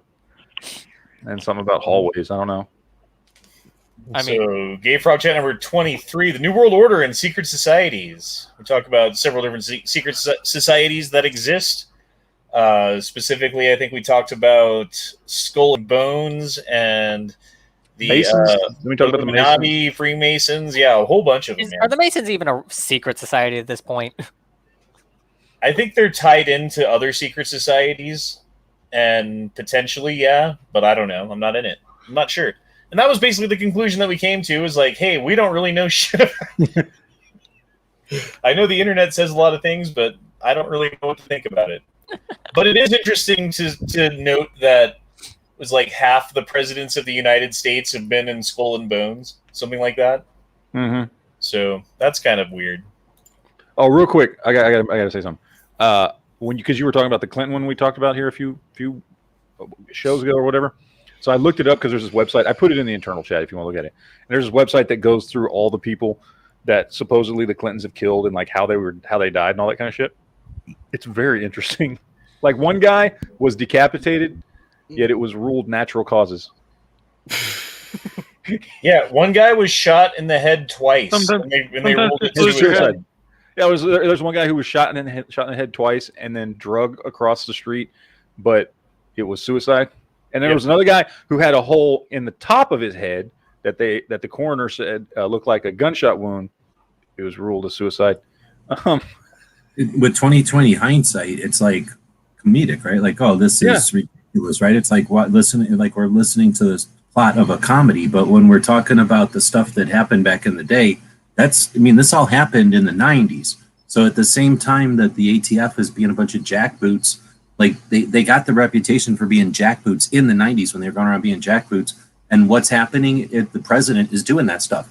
So we're hearing about, I remember not being that much into politics, but hearing about a person who committed suicide by being shot in the head twice on the news, because we were alive when that happened. Like that happened on Thursday on the news, and we're all looking at each other like, this guy committed suicide by shooting himself, and they just went on like normal. I mean, it was different back then, but it was as if the press secretary's like, oh, you're questioning on that? We'll circle back to it and we'll just keep going on, like just blow it off and keep going, because that's, whatever the Oprah or whatever the view of the day, which might have been the view back then, I don't know. But, they just blew it right off and kept moving and whatever we're supposed to say next. And that's where you get I'm trying to say, like, that's why we're so callous, I guess, is because we lived through all of that stuff. And now when you say it as a collection years later, it almost seems funny, but it's like, wow, that was a super big deal back in the day. Well, and to be fair, like, I don't think the Oprah Winfreys of the world who are taking marching orders from the people above them, believe it or not, like they've got producers, they've got telling them what they can and cannot say. And so they're dancing that line because they're making so much money and they don't want to get off that gravy train, right? So well, no, exactly, and that's why they've got that gig, because Oprah knew not to talk about meat after like 2 seconds of being told not to talk about meat, right? Like she knows where she's supposed to talk about what she ate. That's what I'm saying. Like the people that get to those places is because they're like they get the little nod or the finger touch and they're like, oh no, let's just move the topic. Which brings us to Hillary Clinton's favorite author, Saul Alinsky, in his book Rules for Radicals, which is basically the left playbook for how to overthrow a society, which they're running right now.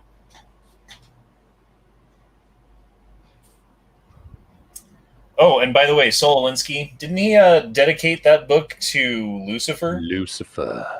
That's correct. Yeah, he did. Didn't Hillary Clinton do her like college thesis on this book or some shit? Yep. It was something like that. Was it college thesis or? I mean, I don't know what you do in college, but I think she did something about this. I'm just saying, like, if you're going to write a book about taking over the world, dedicating it to Satan seems like a good move. Well, yeah, I think the dedication was something along the lines of dedicated to Lucifer, the world's first rebel, or some shit like that. I can't remember. Yeah. And if you don't want to read this one or listen to the audiobook, just look around because you're living it. Yeah. Well, like the tactics that they talk about using is like, well, if you're guilty of doing something, blame the other side for doing that thing, so that way when you get caught doing the thing that you're guilty of doing, it seems ridiculous because you've already blamed them for doing it. It's like, have we seen that recently? They don't say it literally verbatim like that, would they? No. Wait, literally verbatim like that? I don't think that's really all that big of a thing to say, though. Like, they say that, but, like, maybe that's, like, teaching stupid people something. But I learned that shit when I was 6 years old, blaming shit on my cousins. Well, no, exactly, but it's that childish, and that's literally one of the plays. Is like that's literally verbatim out of the book, and that's where they're basically saying, "Here's how you win: fight dirty." Exactly. Like my takeaway from this was always like, well, yeah, because like that's how I'm gonna fight. I'm not gonna fight you like in ways that you think I'm gonna fight or whatever. I'm gonna fucking go do whatever the fuck I want to do, and like, if you get in the way, like, then it's gonna be that shit. It's gonna be childish fucking games. So the book is the tactics in the book. The tactics in the book are just like efficient tactics, but I guess it spells out. It's like, here's the thing: you don't have to be right or wrong. If you feel like you're right, go ahead and do whatever's necessary. And here's some quick, ways to accomplish that, and then pick up the pieces later. Because no one knows if they're right or wrong anyway. So you might as well just act now. And then you're always better if you act now, which is sort of the reason the book is messed up, because the skills and tactics, if you're responsible, the skills and tactics are great. It's just that they're more like, here's how you light a fire. Now go burn anything down. Like, here's how here's how you break a window. Now go break all the windows. Yeah. Well, like, you and I would view this as like a verbal judo tool, maybe something like that, something to win an argument, but like, it's not something to like, plot your overthrow of a government or something with. Like, that's. Well, they're more like, here's the skill. Now go apply this everywhere, to every teacher, every cop, everybody you ever meet, until they all hate you and they all fight with each other. And then we've won because everybody hates each other. Brings us to Gay Frog Chat number 26. Holy shit, we're only on 26. I think as we go along, a lot more of them end up being the Gay Frog Chat random chats, and we can skip those in this context. But 26 was World War III, where we did a who's who and what's what and what weapons are going to be used and what are the sides and how's it going to work and our opinion. World War III chat. That was kind of interesting, I thought. Basically, we're like China versus America and a bunch of other people get blown up is the short of it.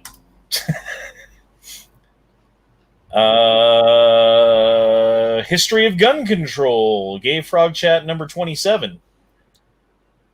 Basically just talked about the racist beginnings of gun control and how it's been used to, go after people that the government or whoever doesn't like in different ways throughout history, like South Texas and against Mexicans and stuff like that. Yeah.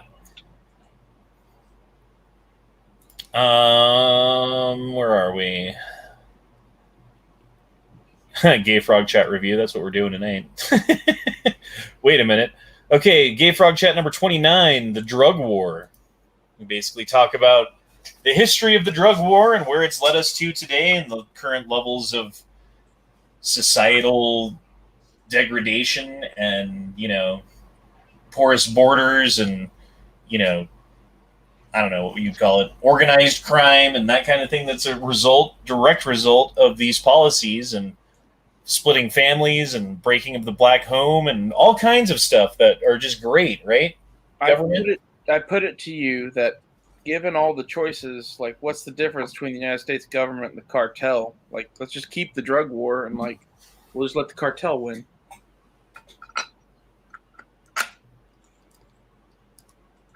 I don't think I want the cartel to win. Although, if the cartel wins, I think we still have gun rights. Yeah, more than we do with fucking Biden or whoever. Or at least we know where we stand. I honestly you know what I feel mean? we would be freer with the cartel in charge than with fucking Kamala Harris and all the rest of them. I don't know if we'd be freer, but it'd at least be more simple. You know what I mean? It would be simple. It would be simple. Like, you know where you stand with the fucking, like, cartel machine gunning you every day. I'm just saying. Yeah. You just you just pay them their money and they leave you alone. So, Gay Frog Chat number 30 was quote unquote experts say, where it's the appeal to authority fallacy, wherein I tell you because I'm authoritative source of information, X, Y, and Z is true because expert says it, and then everyone just repeats the thing as if it's gospel. And that's used as propaganda in this country to, like, I mean, look at what's happened with the whole pandemic, with all the experts saying contradictory things at different points in order to get people to do things that they want them to do, whether they are good for the people or not. I'm thinking of the masks at first, with Fauci saying, oh, you don't need a mask, because they still needed masks for the healthcare workers. And then as soon as they had enough, they're like, yeah, you need a mask. And then everyone had to get a mask, like, I don't know. The deep state is Hydra, Gay Frog Chat number 31. We did Gay Frog Chat number 32, Waco, Texas. Talked about what happened on that day. That one was a special one for me because honestly, like, when Waco happened, I think I was like 9 or 10 years old or something like that. And, like, I was old enough to watch the news and understand what was going on. But I wasn't at that point old enough to realize how propagandized and biased the media is. And so I took what the media was saying as, gospel truth about what's going on, like day by day by day. And how many days did that go on for? And then towards the end, everyone was so sick of hearing about it when it caught on fire. The sentiment was like, those people got what they deserve. If you watch the mainstream media and believe it, like, that was kind of the narrative that they led people down, That's how I felt when CNN caught fire during the riots. I agree with you there. But I'm saying, like, when Waco caught fire, I was like, yes, finally it's over. Like, those people are, like, I don't know, like, think about all the things you heard about David Koresh that may or may not have been true, that over time hasn't really borne out or been proven, or I think he was a creepy cult leader. I just don't think he was raping near as many people as they say. If that makes any sense. I don't know. Like, might be wrong. Maybe he was having sex with some women who were married to other people. Maybe. And maybe he was using his position as like, hey, I'm extra attractive because I'm like the head of this religion. Hey, come on. Who hasn't? Okay. Good thing. I mean, who hasn't tried, at least? I don't know. I'm just saying that situation's fucked. Gay Frog Chat number 33, the Las Vegas shooting. We talk about the weird things happening that day and how we still don't have any information about it. And God, dude, like, what is even going on with that now? Like, the investigation into that, like the fucking motives of the guy, all that stuff. Like, that's just gone. No one cares anymore. Hold on. Ooh, fluoride is bad. Okay. Gay Frog Chat number 36, where we talk about why are we putting fluoride into the water supply still? We talk about the potential negative side effects and the myths about why it was put in there in the first place, about it being good for your teeth, which actually ingesting fluoride does nothing for your teeth whatsoever. It just clogs your brain, but whatever. GMO is killing you. We talk about how genetically modified food has potentially negative side effects on your digestive tract and how it's killing mice and rats in labs and stuff like that. What's up?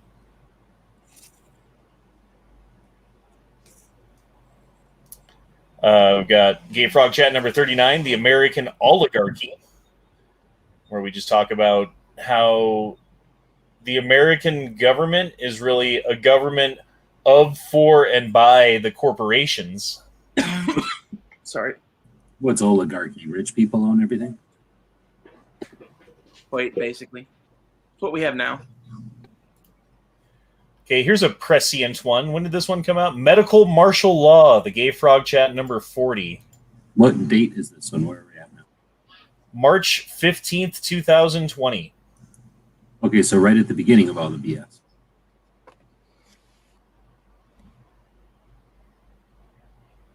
Yeah, this would have been before. Yeah, this would have been right as they were shutting things down.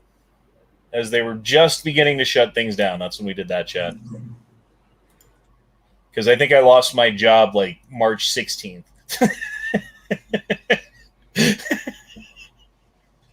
Yeah, it was like the 16th, 17th is when they started imposing all the lockdowns. Yeah.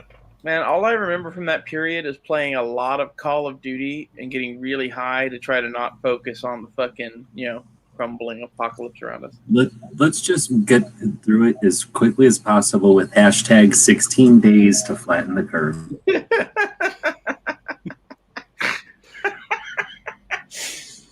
Oh, God. I can't believe they really said that. None of us bought that at the time.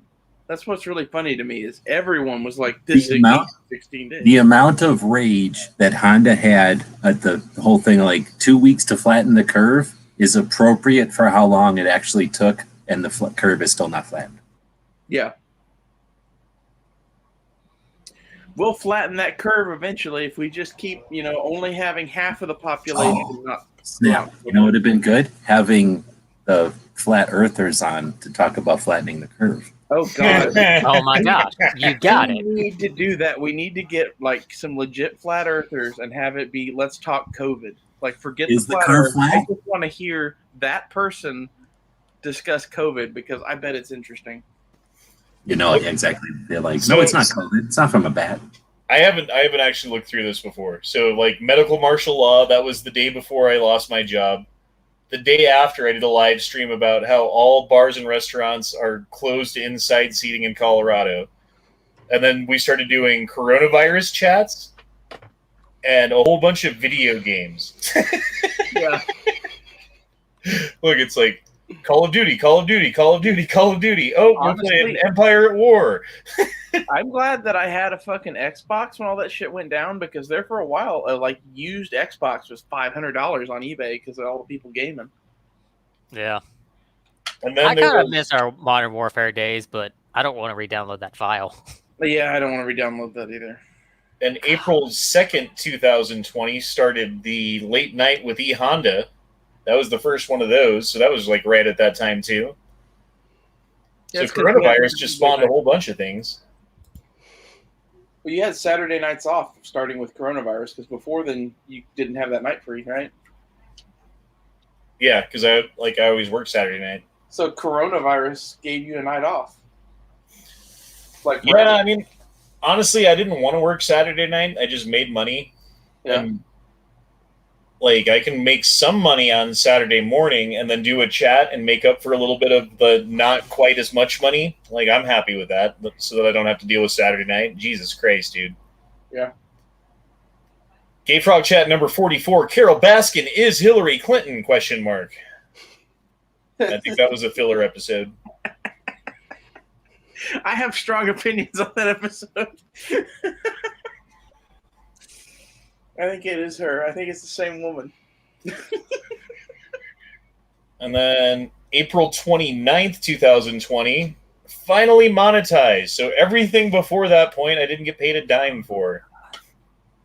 Everything after that, I didn't get paid much for, but at least I got paid something, which is cool. And I appreciate everybody out there who's done super chats over the past year and a half, I guess it's been since then. But yeah, like honestly, it's amazing that that's even a thing, and that I'm able to benefit from that. And I've been thinking, like, giving back. Like, I got to give something back because I did the Mosin giveaway. I think it's time for another giveaway thing, and I'm not sure what to do exactly yet. I'll keep you guys informed when I figure something out, but I'm thinking another gun of some kind. I have an idea for you. Or maybe a Academy gift card or something like that, so you can pick out what you want. I don't know. What is this sudden turn to y'all just being shills for Academy? What I was thinking is a Maverick 88 or a $200 Academy gift card, because that way then you could get like 3 or 4 different guns there. Well, I mean, the gift card would be easier for me because I don't have to, like, I have to, like, pick out a gun and, like, get it transferred to me and then mail it to you. Like, no, dude. No, but seriously, So Academy is like Academy is a sporting goods store that is to Matt like the marijuana stores are to Honda. Honestly, I know I have Academy too, because they have cheap ammo and cheap guns always. Like, even now, they don't raise their prices and shit, which is kind of our Academy has been a ghost town as far as guns go for the past year. It's been atrocious. I've bought also, the people at Academy are stupid. 4 out of 5 of the last guns I bought at fucking Academy. Not so much, not really the workers. Actually, the one time I've ever had a gun shop, worker go question the whole thing about getting like a girl, like a small cheap revolver, like a chintzy little Kel-Tec or something like that. Actually call out the shopper. Like, why would you do that? It was at Academy. But the people at Academy are really stupid, the customers. How about the rest of the store? Has there been any shortages of like the other stuff in the Academy, or is it just the gun stuff that's taken a hit? Well, like when the whole panic happened, the food and water took a hit too. Yeah, because they have all those cases of water, those got obliterated, but those came back. Like, the camping food was all Mountain House, so like the people in the know went to fucking Academy and bought all that shit instead of going to fucking Costco. Yeah. So it wasn't like, herds of people going to the camping section in Academy, but it still got knocked out. Yeah, it was 4 or 5 people is enough to clean out the whole section, Yeah, because it's not very big. Yeah. It's not like an REI. That's not all they do. I've only been to an Academy once. The gun counter is always kind of meh, but like if you're looking for a common gun, like a fucking 1022 or a Maverick 88 or a Glock or something, like... Yeah, the 6, things like they're that. Usually in the ballpark, if not the cheapest motherfucking place you can buy it. Like, that's Academy doesn't buy guns. They don't have used guns, do they? No, they don't. No. They only do new. But like, I bought a Shockwave there today for $3.99, and I saw the same gun at the gun show earlier today for fucking $6.50. So Matt, I'm having trouble remembering this episode. Planet of the Humans by Michael Moore. By Michael Moore, Planet of the Humans. I can only assume what it was about, but I don't really remember watching this fucking film. It was a documentary on Netflix, or no, YouTube, wasn't it? It was really that guy, or it's like a parody of that guy? No, Michael Moore did it, and Matt was like, "Hey, you should watch this and then do a gay frog chat about it." And so I did, but I just don't remember. I don't remember like what the movie was about. You know what I mean? It was just like, humans are bad, and here's why. Look at all this pollution. Humans are bad. Okay, I'm back now. You can stop. We put plastic in the water. No, that's Planet of the Humans. That's not what it was about.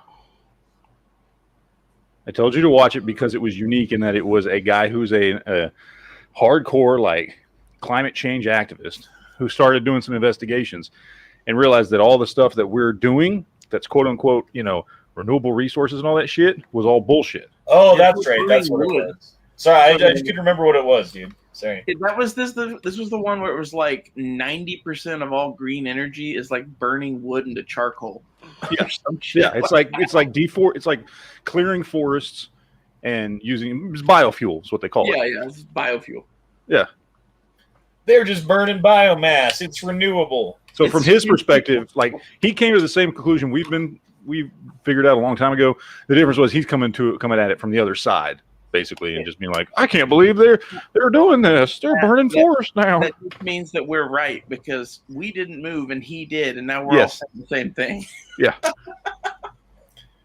So Pretty much. So it wasn't Michael Moore then. He's made it sound like Michael Moore made it. I think he produced it and like made it, but he didn't like voice it or whatever. You know what I mean? Like, well, yeah, the main guy is some other activist dude Yeah. who I think what I think it is I think the connection is like he's been a producer on Michael Moore's stuff before.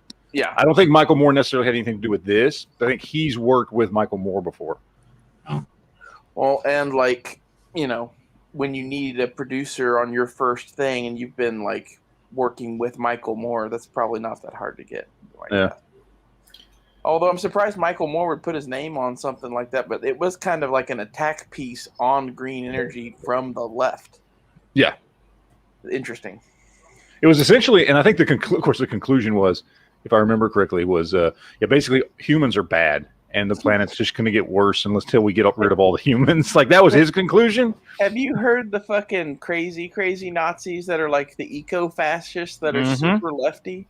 And like their thought is basically, well, genocide is the answer. Let's just wipe the whole planet and have like trees and deer and shit. And I'm like, you're not wrong, but that's really like it would fix the problem, but I don't know if that's the solution. I mean, if you think that's the solution, start with yourself.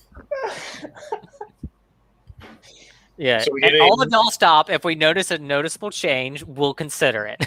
Yeah, we'll continue doing it if it gets better. I don't know if anybody's Yeah, ever we'll sign done some paperwork. You know, we'll be fine. like a focus on it, but whenever I was in school, like when I went to college, I guess, I took a class on solar energy, and that was a hippie. The teacher was a real hippie. And I watched some interesting documentaries back then that were renewable natural resource related. That's what I went to school for. And at the time, this was movies from the 70s, so like film strips turned into VHS. So they were dated for sure. But we were watching them because they were kind of the doom and gloom stuff that I'm guessing like Hillary would have watched in college because it was from like the 60s.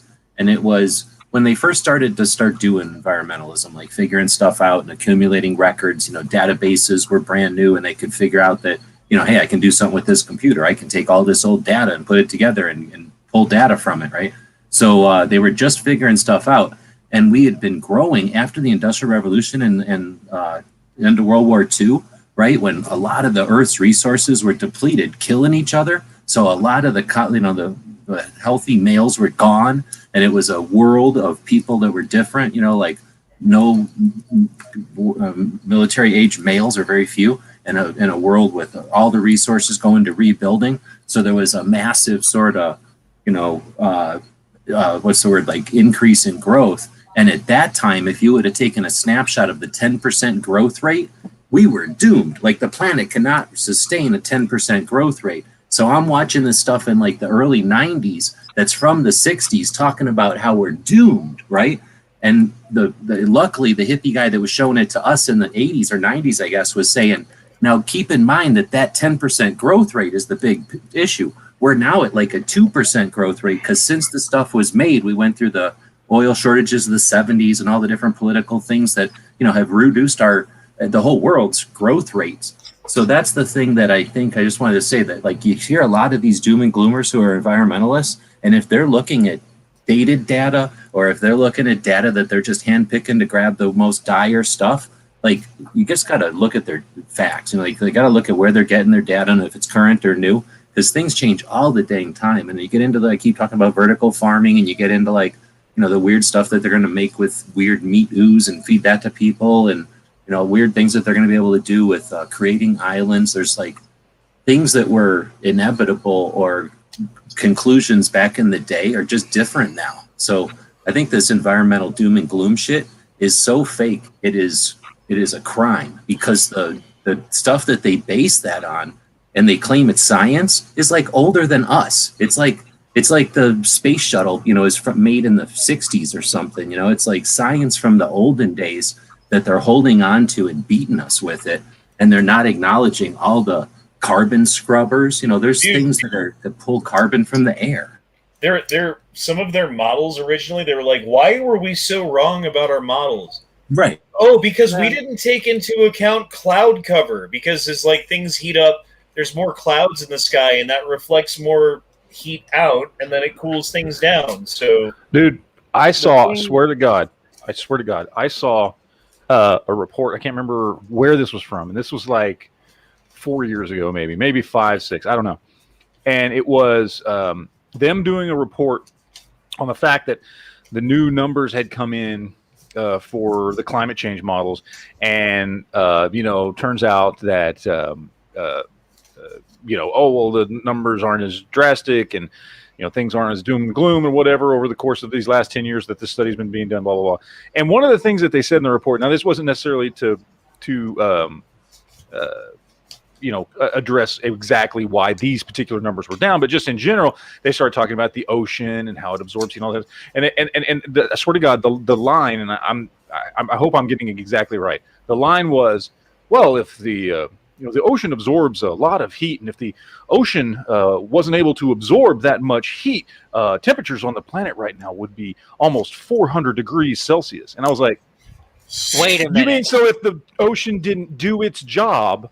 if the ocean didn't exist, 4 times Like boiling. how is that? How does it have any fucking thing to do? Matt, with what you're talking about? If you took a standard car and pulled the spark plugs out of it, it does not work. I know, isn't that strange? So That's somehow odd. newsworthy. It's almost like that's how our planet has always worked. Yeah, it's almost like it was designed to work that way. How interesting! And they made it seem like, oh man, if this strange, unusual thing that the ocean's absorbing heat hadn't have happened, we'd be at almost 400 degrees Celsius. And I'm like, I know what this is. This is stupid people who don't believe in God anymore, and now have decided that, oh my God, we're the only ones in control of our destiny. When in reality, like, their presence on this fucking flying ball of rock through the universe is out of their own control entirely, and they're too stupid. oh yeah, it's always out of the yeah. It is not what very little of what happens on this planet is under our control. If there was no air on Earth, then animals couldn't live. Just shoot that. What? Everyone I ever talked to on the other Crazy. side is the equivalent of, like, if they were arguing for guns, they would be saying, guns are good because Abraham Lincoln said we could have them. It's like, they're not right in anything that they're saying. Like, they're just saying random shit, like you said, that's old data or something that they heard in science class in the 90s.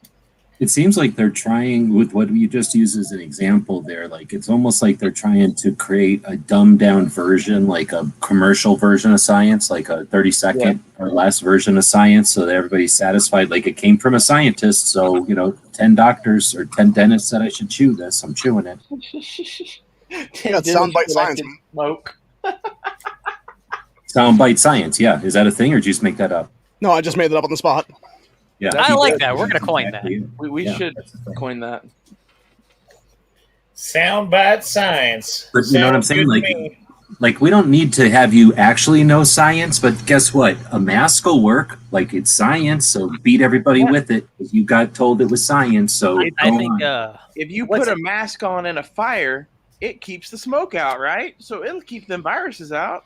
who's that astrophysicist, the really famous one? Neil deGrasse Tyson. Neil deGrasse Tyson. He has a good line. It's like, there's a couple stages of being knowledgeable on a subject. Like, the first stage is like, you know nothing. Then it's like, you know enough to like understand kind of how it works. Then It's enough to think that you're an expert, and then there's actually experts.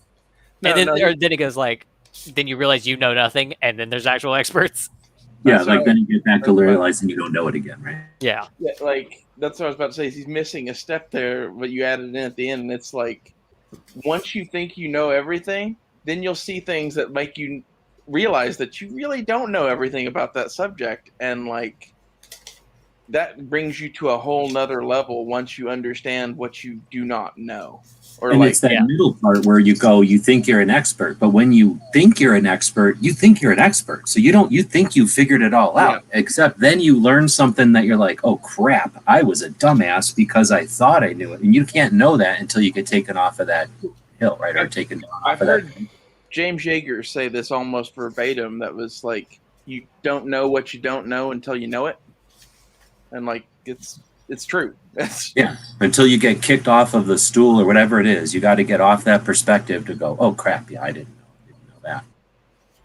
It's like when you're a little kid driving, maybe, and you figure, oh, I drive a car, and then once you can see out of the car, you're like, oh, there's other cars and rules. Like, oh, I guess I don't know how to just drive the car part. It's like you learn to shift by watching Mom or some shit, so you know Well, it. back in the day, they would put us in their lap, and we would steer and shift and stuff, and then Pretty sure we that's wouldn't know how to drive.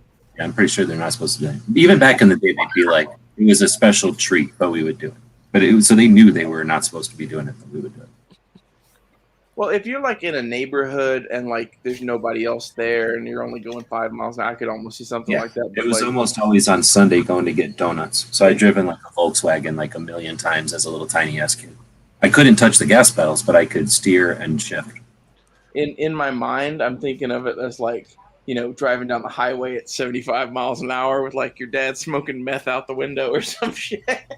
Now this is like coming back from donuts, going to the grandparents' house with the donuts and sitting on my mom's lap driving a Volkswagen down with, like you say, nobody else on the road at all. Just hoping. Yeah. No, it's like, okay, there's this cartoon that's hilarious, and it's the uncle. He's like a scam artist, and he's got one of these circus bears, and the bear is driving the car, and it's driving erratically. He gets pulled over by the police, and he's like, "Good afternoon, officers. My doctor prescribed me the seeing eye bear." G-Webs is the seeing eye bear.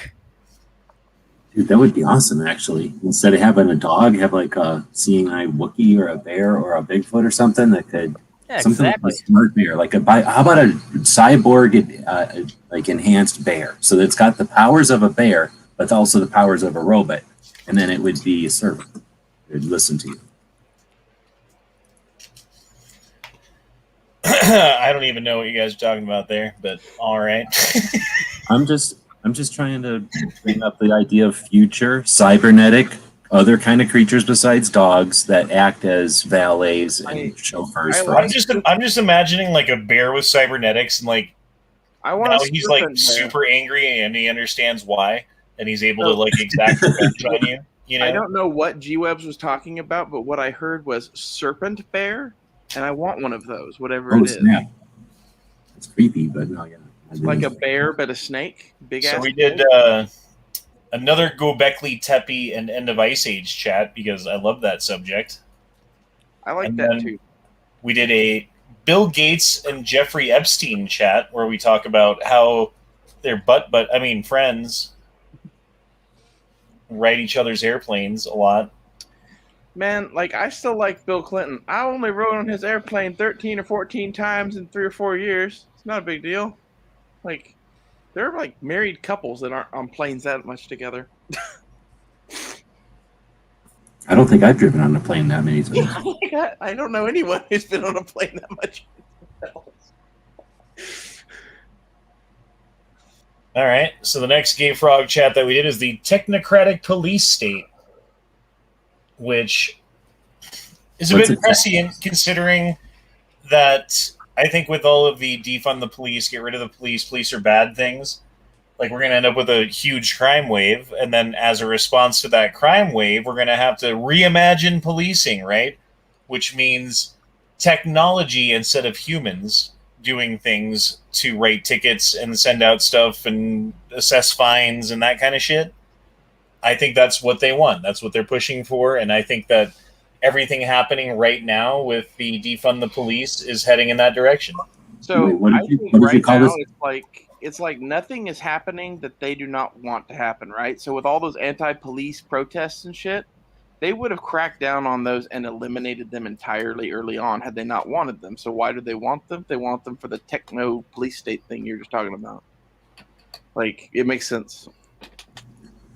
Well, and I think they want it, if you're right, then they want it not like, let's vote on it and make everybody like, let's sell people on it. Instead, they want to like fear people into it, scare people into it, right? Mm-hmm. What was the title of that show again? Techno something? The technocratic police state. What's technocratic? Technocracy. So it's a mixture of technology and bureaucracy. Thank you. Yeah. So like if Google ran the place or Facebook runs the place or something like that. But I think It's that's like, what we have right now. It's like RoboCop. Like the what was that? The remake? Or like Aliens, where the Yeah. company runs everything. Yeah. Oh, remember that late night with Honda where Yankee showed up? See, I told you he was on Yeah. there more than once. Yeah, but that wasn't the Gay Frog Chat. That was late night. This with was the Honda. one where he called you fat. No, he called him fat on my show. That was on. Yeah, a that Monday was night. on Matt's show.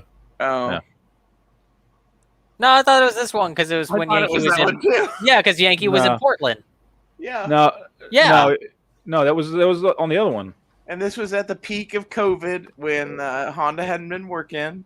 No, it was later than that. It was after that because it was on one of my Monday night chats. He came in to talk about he was going to use my show to announce the winner of one of his things. That's right. Oh, That's yeah, right. Yeah, I remember that now. And so he was only on there for like 10 minutes, maybe even Yeah. less. If I Yeah. remember right. He insulted Honda and Announced the winner. left. Left. and left. Yeah. Thanks, Yankee. Oh. Honda. Look in the side chat, the most recent link. This is an idea if you want to do a giveaway. Oh shit! But what do we got here? Oh shit! I want that. Fuck. Ooh, Rambo's Last Blood Heartstopper fixed blade knife. Is that 9 from the inches of last movie? satin steel. I kind of dig that. That's Is cool, this man. one from the movie? It's like a replica of the one from the movie.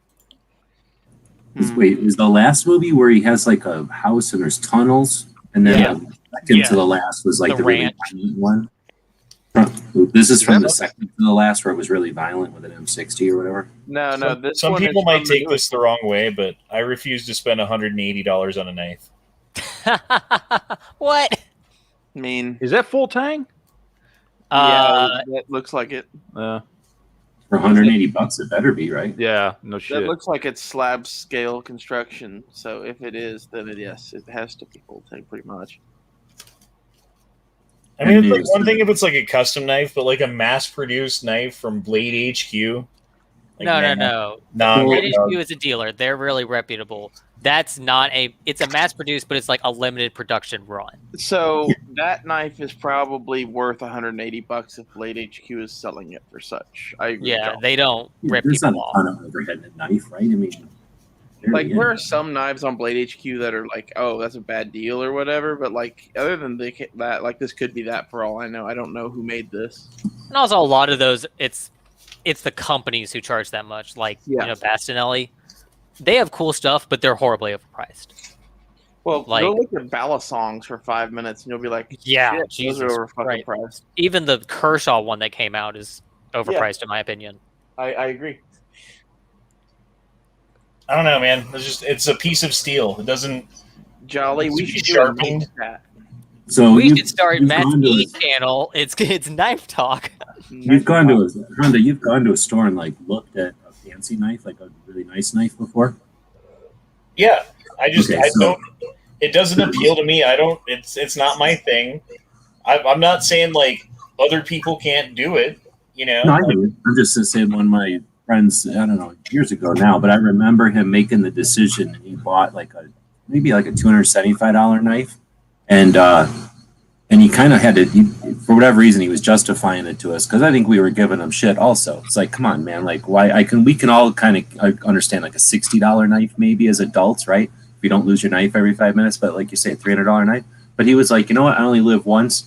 And I'm sick of having a knife that I'm like compromising on. I want this freaking knife already, and I can afford it. And I haven't lost a knife in a long time. And I don't know if he still carries it, but I know he still has it. But I know he fucking loved that knife, dude. And he would pull that thing out and enjoy flipping it open and cutting a box open or whatever. So I'm just saying, for a knife, a very intimate piece of gear kit that you use like daily, and it's like in your freaking hand and it's in your pocket all the damn time. It's kind of like, I can see spending a couple of bucks on a decent knife. That's all I'm getting. So, I don't like, carry a knife myself. if you're What? Yeah, if I you're know. the type I have of no use person- for one. if you're the type of person that's gonna lose a knife a week, no, I would not No, spend yeah, that much exactly. money on a knife. But like, if you're gonna like, I've not lost a knife in probably 25 years. So like, I don't feel that bad carrying a fucking $1,000 switchblade or some shit if I wanted to. I don't own one of those currently, but like I've had all sorts of fucking folders that were worth at least $300 or $400, if not that $500 to $1,000 range, and you get what you pay for. Usually, some of those knives are really fucking nice. Yeah. But like, at what point is a $200 knife? A $200 knife not 95% as nice as that like $1,000 one? I don't know, but Diminishing returns. Daremo says that you guys should start a gay blade chat. I want to know how you justify being a paranoid of stuff, but then you don't carry a knife around. I don't see a situation in which stabbing someone's going to be better than pulling a gun out. Oh my god, I've asked Matt, have I ever talked about knife fighting? I carry a knife every day because I'm cutting open boxes and poking stuff, and I don't want to And break if my I have to cut open a box, you know it works pretty well? Box cutter? A You're gonna say your ballpoint keys. pen. Oh, I guess I going to say keys. Guys. Keys work pretty good too. Oh man. Well, I like Then you get your carrying- you keys have like all gummy with the tape and residue and Or when you have Fucks to up your cut lock. open like those I stupid mean, how little many like boxes plastic are you cutting containers open a and day? shit. Like, I might cut open like one box on occasion. It's See, not like I'm like constantly opening boxes up, and like I've got like this huge box cutter problem that I got to solve. Like, I sit Yeah, down but to pee. You know, Okay, I sit so down at- so down for at that pee. aspect though, let's just play devil's advocate here. You might open one box a day, so you don't need a knife. Well, like most of the shit you carry, how often do you use it? Like how often do you use your gun every day?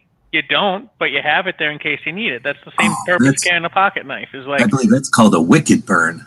So I like a Swiss Army knife, particularly the Farmer, because it's got several things on it that all come in handy, and it's super small and light. I recommend that, Honda. all I'm saying is like, if I need to open a box, I can figure it out. If I need to shoot somebody and I don't have a gun, I don't know how to figure that one out so easily. what if you need to open like one of those hardcore like plastic containers that shit comes in? Like like things like batteries come in, or like The Blister. clamshell Blister. ones that don't have like the the clamshell, like tough plastic shit. Yeah. yeah. Listen, I'm a grown man. You know, I've come to decisions in my life about things that I care about, and things that I don't care about. I don't care about knives. I'm sorry. Do you not own them at all, or you don't like? You got a drawer with some in there, or you don't even I've got have knives, but like, yeah, they're utilitarian. Like, they're like, here's a multi-tool that has knives on it. Here's a steak knife that I use to cut steak with. I appreciate pocket knives because they're little mechanical things, and I don't know if you've ever had a nice enough one that you would get that. I don't know like what you've had. So it's sort of like a nice mechanical knife. Again, like I having don't- like a nice watch. I don't. exactly. Okay, I don't care about watches either. Like, you're not going to convince me to buy a fucking watch or a knife. I'm sorry. I'm sorry. So I love you No, guys. watch, I understand. I haven't carried a watch since I've owned a phone, but Me a too. knife, I can't open boxes and like go around stuff with. You just haven't tried hard enough if you can't open a box with a watch. Opening boxes thing. Okay, so like a box. If you don't even have anything, you can take your hands, grab underneath the corner of the box, and just pull really hard, and the Oh my box comes goodness. open. I agree. Most times, yes, unless you're a dickhead that wraps the entire box in tape. Well, I don't know who would do that. I'm not saying I've never done that to somebody, but I'm angry. I'm just saying, if you ever fucking have something shipped for me, Okay, and like for second kind of cool, right? Like for like nut and fancy second kind of cool, like a knife that has a certain look to it. I get, like I've got, I had a bayonet that looked cool. It fell apart because it was cheap, and I don't really care because I didn't want to spend much money on it anyway. And like, it doesn't matter that I don't have it anymore because I wasn't going to use it for anything in the first place. It was just like an accoutrement, Honda, I'll put my obsession this way. Okay, these 3 knives I'm holding, combined total, how much do you think I paid for these 3 knives? well, that Spyderco's Spyderco, bills. yeah. That Spyderco. Benchmade is probably about $250, maybe even $3, and then that thing I don't even know what it is, but it looks expensive. So $400. ZT. zero tolerance. So like, So you spent $1,000 to open boxes. No, Congratulations. 600. 600 No. for this. Boxes don't stand a By By the chance. way, I'm offended by your brown towel. all of those are at least Nice on the access locks too. All of us have How that did we get on this global- subject? God damn it! I blame you. Because we just learned that Honda doesn't even own knives. He thinks knives are horrible. He thinks everybody should not even. I You have don't have a I knife have in a your bug out Kershaw. bag. I have an actual Kershaw like decent knife. It's not like a good Well- fucking expensive knife. It's a Kershaw, so it's cheap. I'm like at the point where I only carry Victorinox, like Swiss Army knives, Mora knives, and shit I make, because I've got a whole garage full of tools to do that. Hey, I'm all down. I've heard theories on knives, like theories on guns, like theories on shoes. Right? Everybody's allowed to have their own like thing. But you Although should carry a knife. having no knives is weird. I didn't even think of that. I've never known anybody that doesn't carry a knife around. I mean, my mom doesn't carry a knife around. Honda, do you wear blue jeans? Nope. Okay, then this wouldn't help you. I would say just get like one of the little Leatherman squirts. It's just like the little mini multi-tool. Stop trying to make me buy a knife. There's no way you're going to make a grown man who doesn't carry a knife wear a knife. That's like a watch. Like, there's no way I'm wearing a watch. I can understand that he doesn't want a knife. I just didn't know. What about I one have of a those knife in my cool- car, right? There's knives in my house. I mean, If obviously, I'm he's at got work- things out of boxes. He knows how to get things out of boxes. He's eating an Oreo. I don't plan on stabbing anybody. If I have a steak, I have a way to cut it. It's fine. I don't need some fucking $1,800 knife to fucking like slice my sirloin a little bit thinner or whatever. Nobody's Hey, ever I like- talking about knife fights, Honda. At least I'm not What anyway. It goes Well, I straight mean, to what are you knife talking fights about? for Like, $1,000 you need a blade. knife if you're not prepared unless you got a knife on you. Dude, Yeah, I if I'm, personally like, carry an camping- EMT knife in case of like accidents, because I have to knock somebody's window out and save their life. But Yeah, that's what I carry my around. thing is like I need to cut shit. What if you come, like you're in a dark alley one night Uh-huh. and a Highlander comes out of nowhere and challenges you to a duel? Then I take out my gun and I shoot him, and while he's respawning, I fucking drive away in my car. All right, you're in an alley at night again, except this time a hot chick comes out and she's like, "Can you cut this pizza in half for me quickly?" And you're like, "Oh, Let me use my dirty pocket knife to do let that. me get a for you, brick or Papa. something." Hey, I He use my takes his pocket knife gun out and he all tries the to time. shoot in a straight line the pizza in half. He holds it directly in line with it. I got another one. So you're in a dark alley at night, Uh-huh. right? All Yeah, alone, yeah. dark Right. alley. Okay, Totally. but it's really hot. I know. You don't have, And you have an you SKS. don't have any pants on.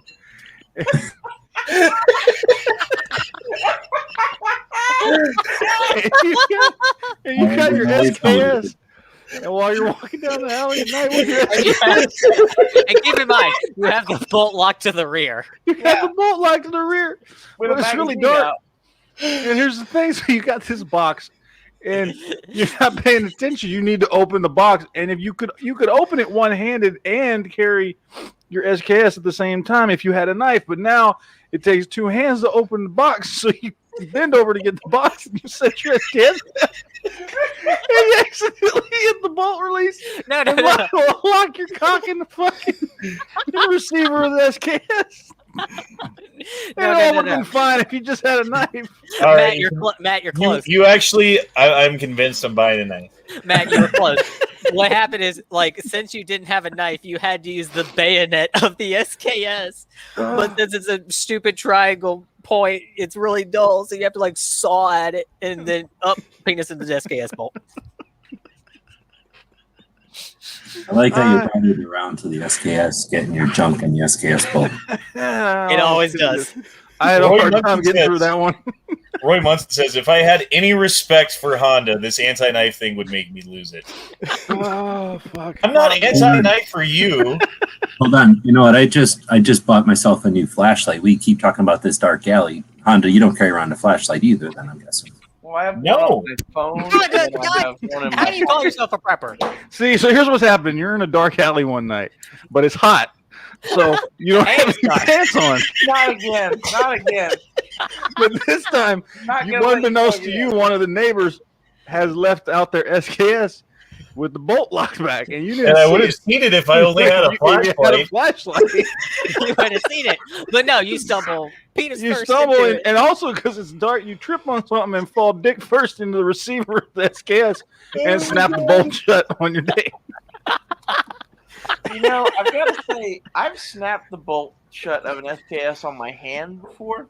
I wouldn't want to do that to my dick. That seems like a really bad idea. Oh Jesus, See, the whole flashlight thing, I have a phone on me that's got a light on it. that's the crappiest flashlight ever. It's a flashlight. Oh, And I don't have to carry. Dude, my thing is like I don't like having a bunch of shit in my pockets. I don't want to. No, I don't want get to it. have like a fucking like. this is like why a I wear fanny cargo pack. shorts, man. Almost everybody I know uses their phone as their flashlight now. I get. Oh Well, shit! Since we're talking about flashlights, oh wait, hold on. Since we're talking about flashlights, I wanted to ask you. Did you know that the average adult has 5 to 20 pounds of toxic poop in their body at any given moment? Seems crazy, right? All that. So Sorry. the flashlight thing with the phone, like the phone is always there, like right, like it's in your pocket because it does all the shit it does. Like if I need more of a flashlight than that, I'll probably go get one. If I'm like going out somewhere, I'll put one in my pocket maybe, but like I'm not gonna like carry it around my house probably. You know what I mean? No, exactly. No, But I when don't go carry it out, around my like, house, but like if I'm going out, I carry one. like if I'm driving and I got to jump out while I'm driving, and let's say jump out in the traffic or something and do something like unexpected, yeah, I want a flashlight and a knife in my pocket, right? Like I want my Especially shoes. if it's really hot outside Yeah. and you don't have any pants on. Yeah, so you have it in a fanny pack, You have your flashlight and your gun and your knife in your fanny pack. and also Covering your something. SKS bolt. Then your SKS bolt. Man, like I'm just saying, maybe you should just wear a fanny pack as like dick armor. So it's really hot out one night, and you're wearing your fanny pack. And you- It would protect your dick from that SKS bolt, would it not? It See, would I'm work sick of for this it. argument. Mugger could stab you to death before you can draw. Duh. Look up the stats. Hell, you could even leave a shoulder and open an eye and draw and aim. Knife in hand is fast. Seriously, look up the crime reports.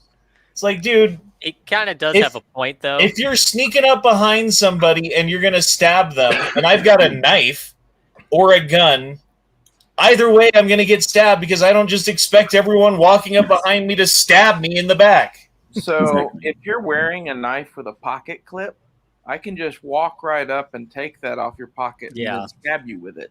Just saying. Yeah. Well, better than that, my seatbelt will do that almost every time I get out of the van. So There you go.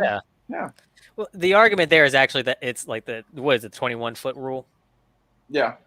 but Well, that no, also but that, doesn't I think- apply. That also doesn't apply. It's the same thing. Pulling out a knife, especially a folding knife, and then getting that into action is just as fast as, or just as slow Well- as pulling a gun. So the thing with attacking someone with a knife is unless you get really, really, really close, it's going to be obvious that you're trying to stab me when you try to stab me, so I'm Yeah. going to shoot you. So Jesus Christ, listen to get this. really, really close.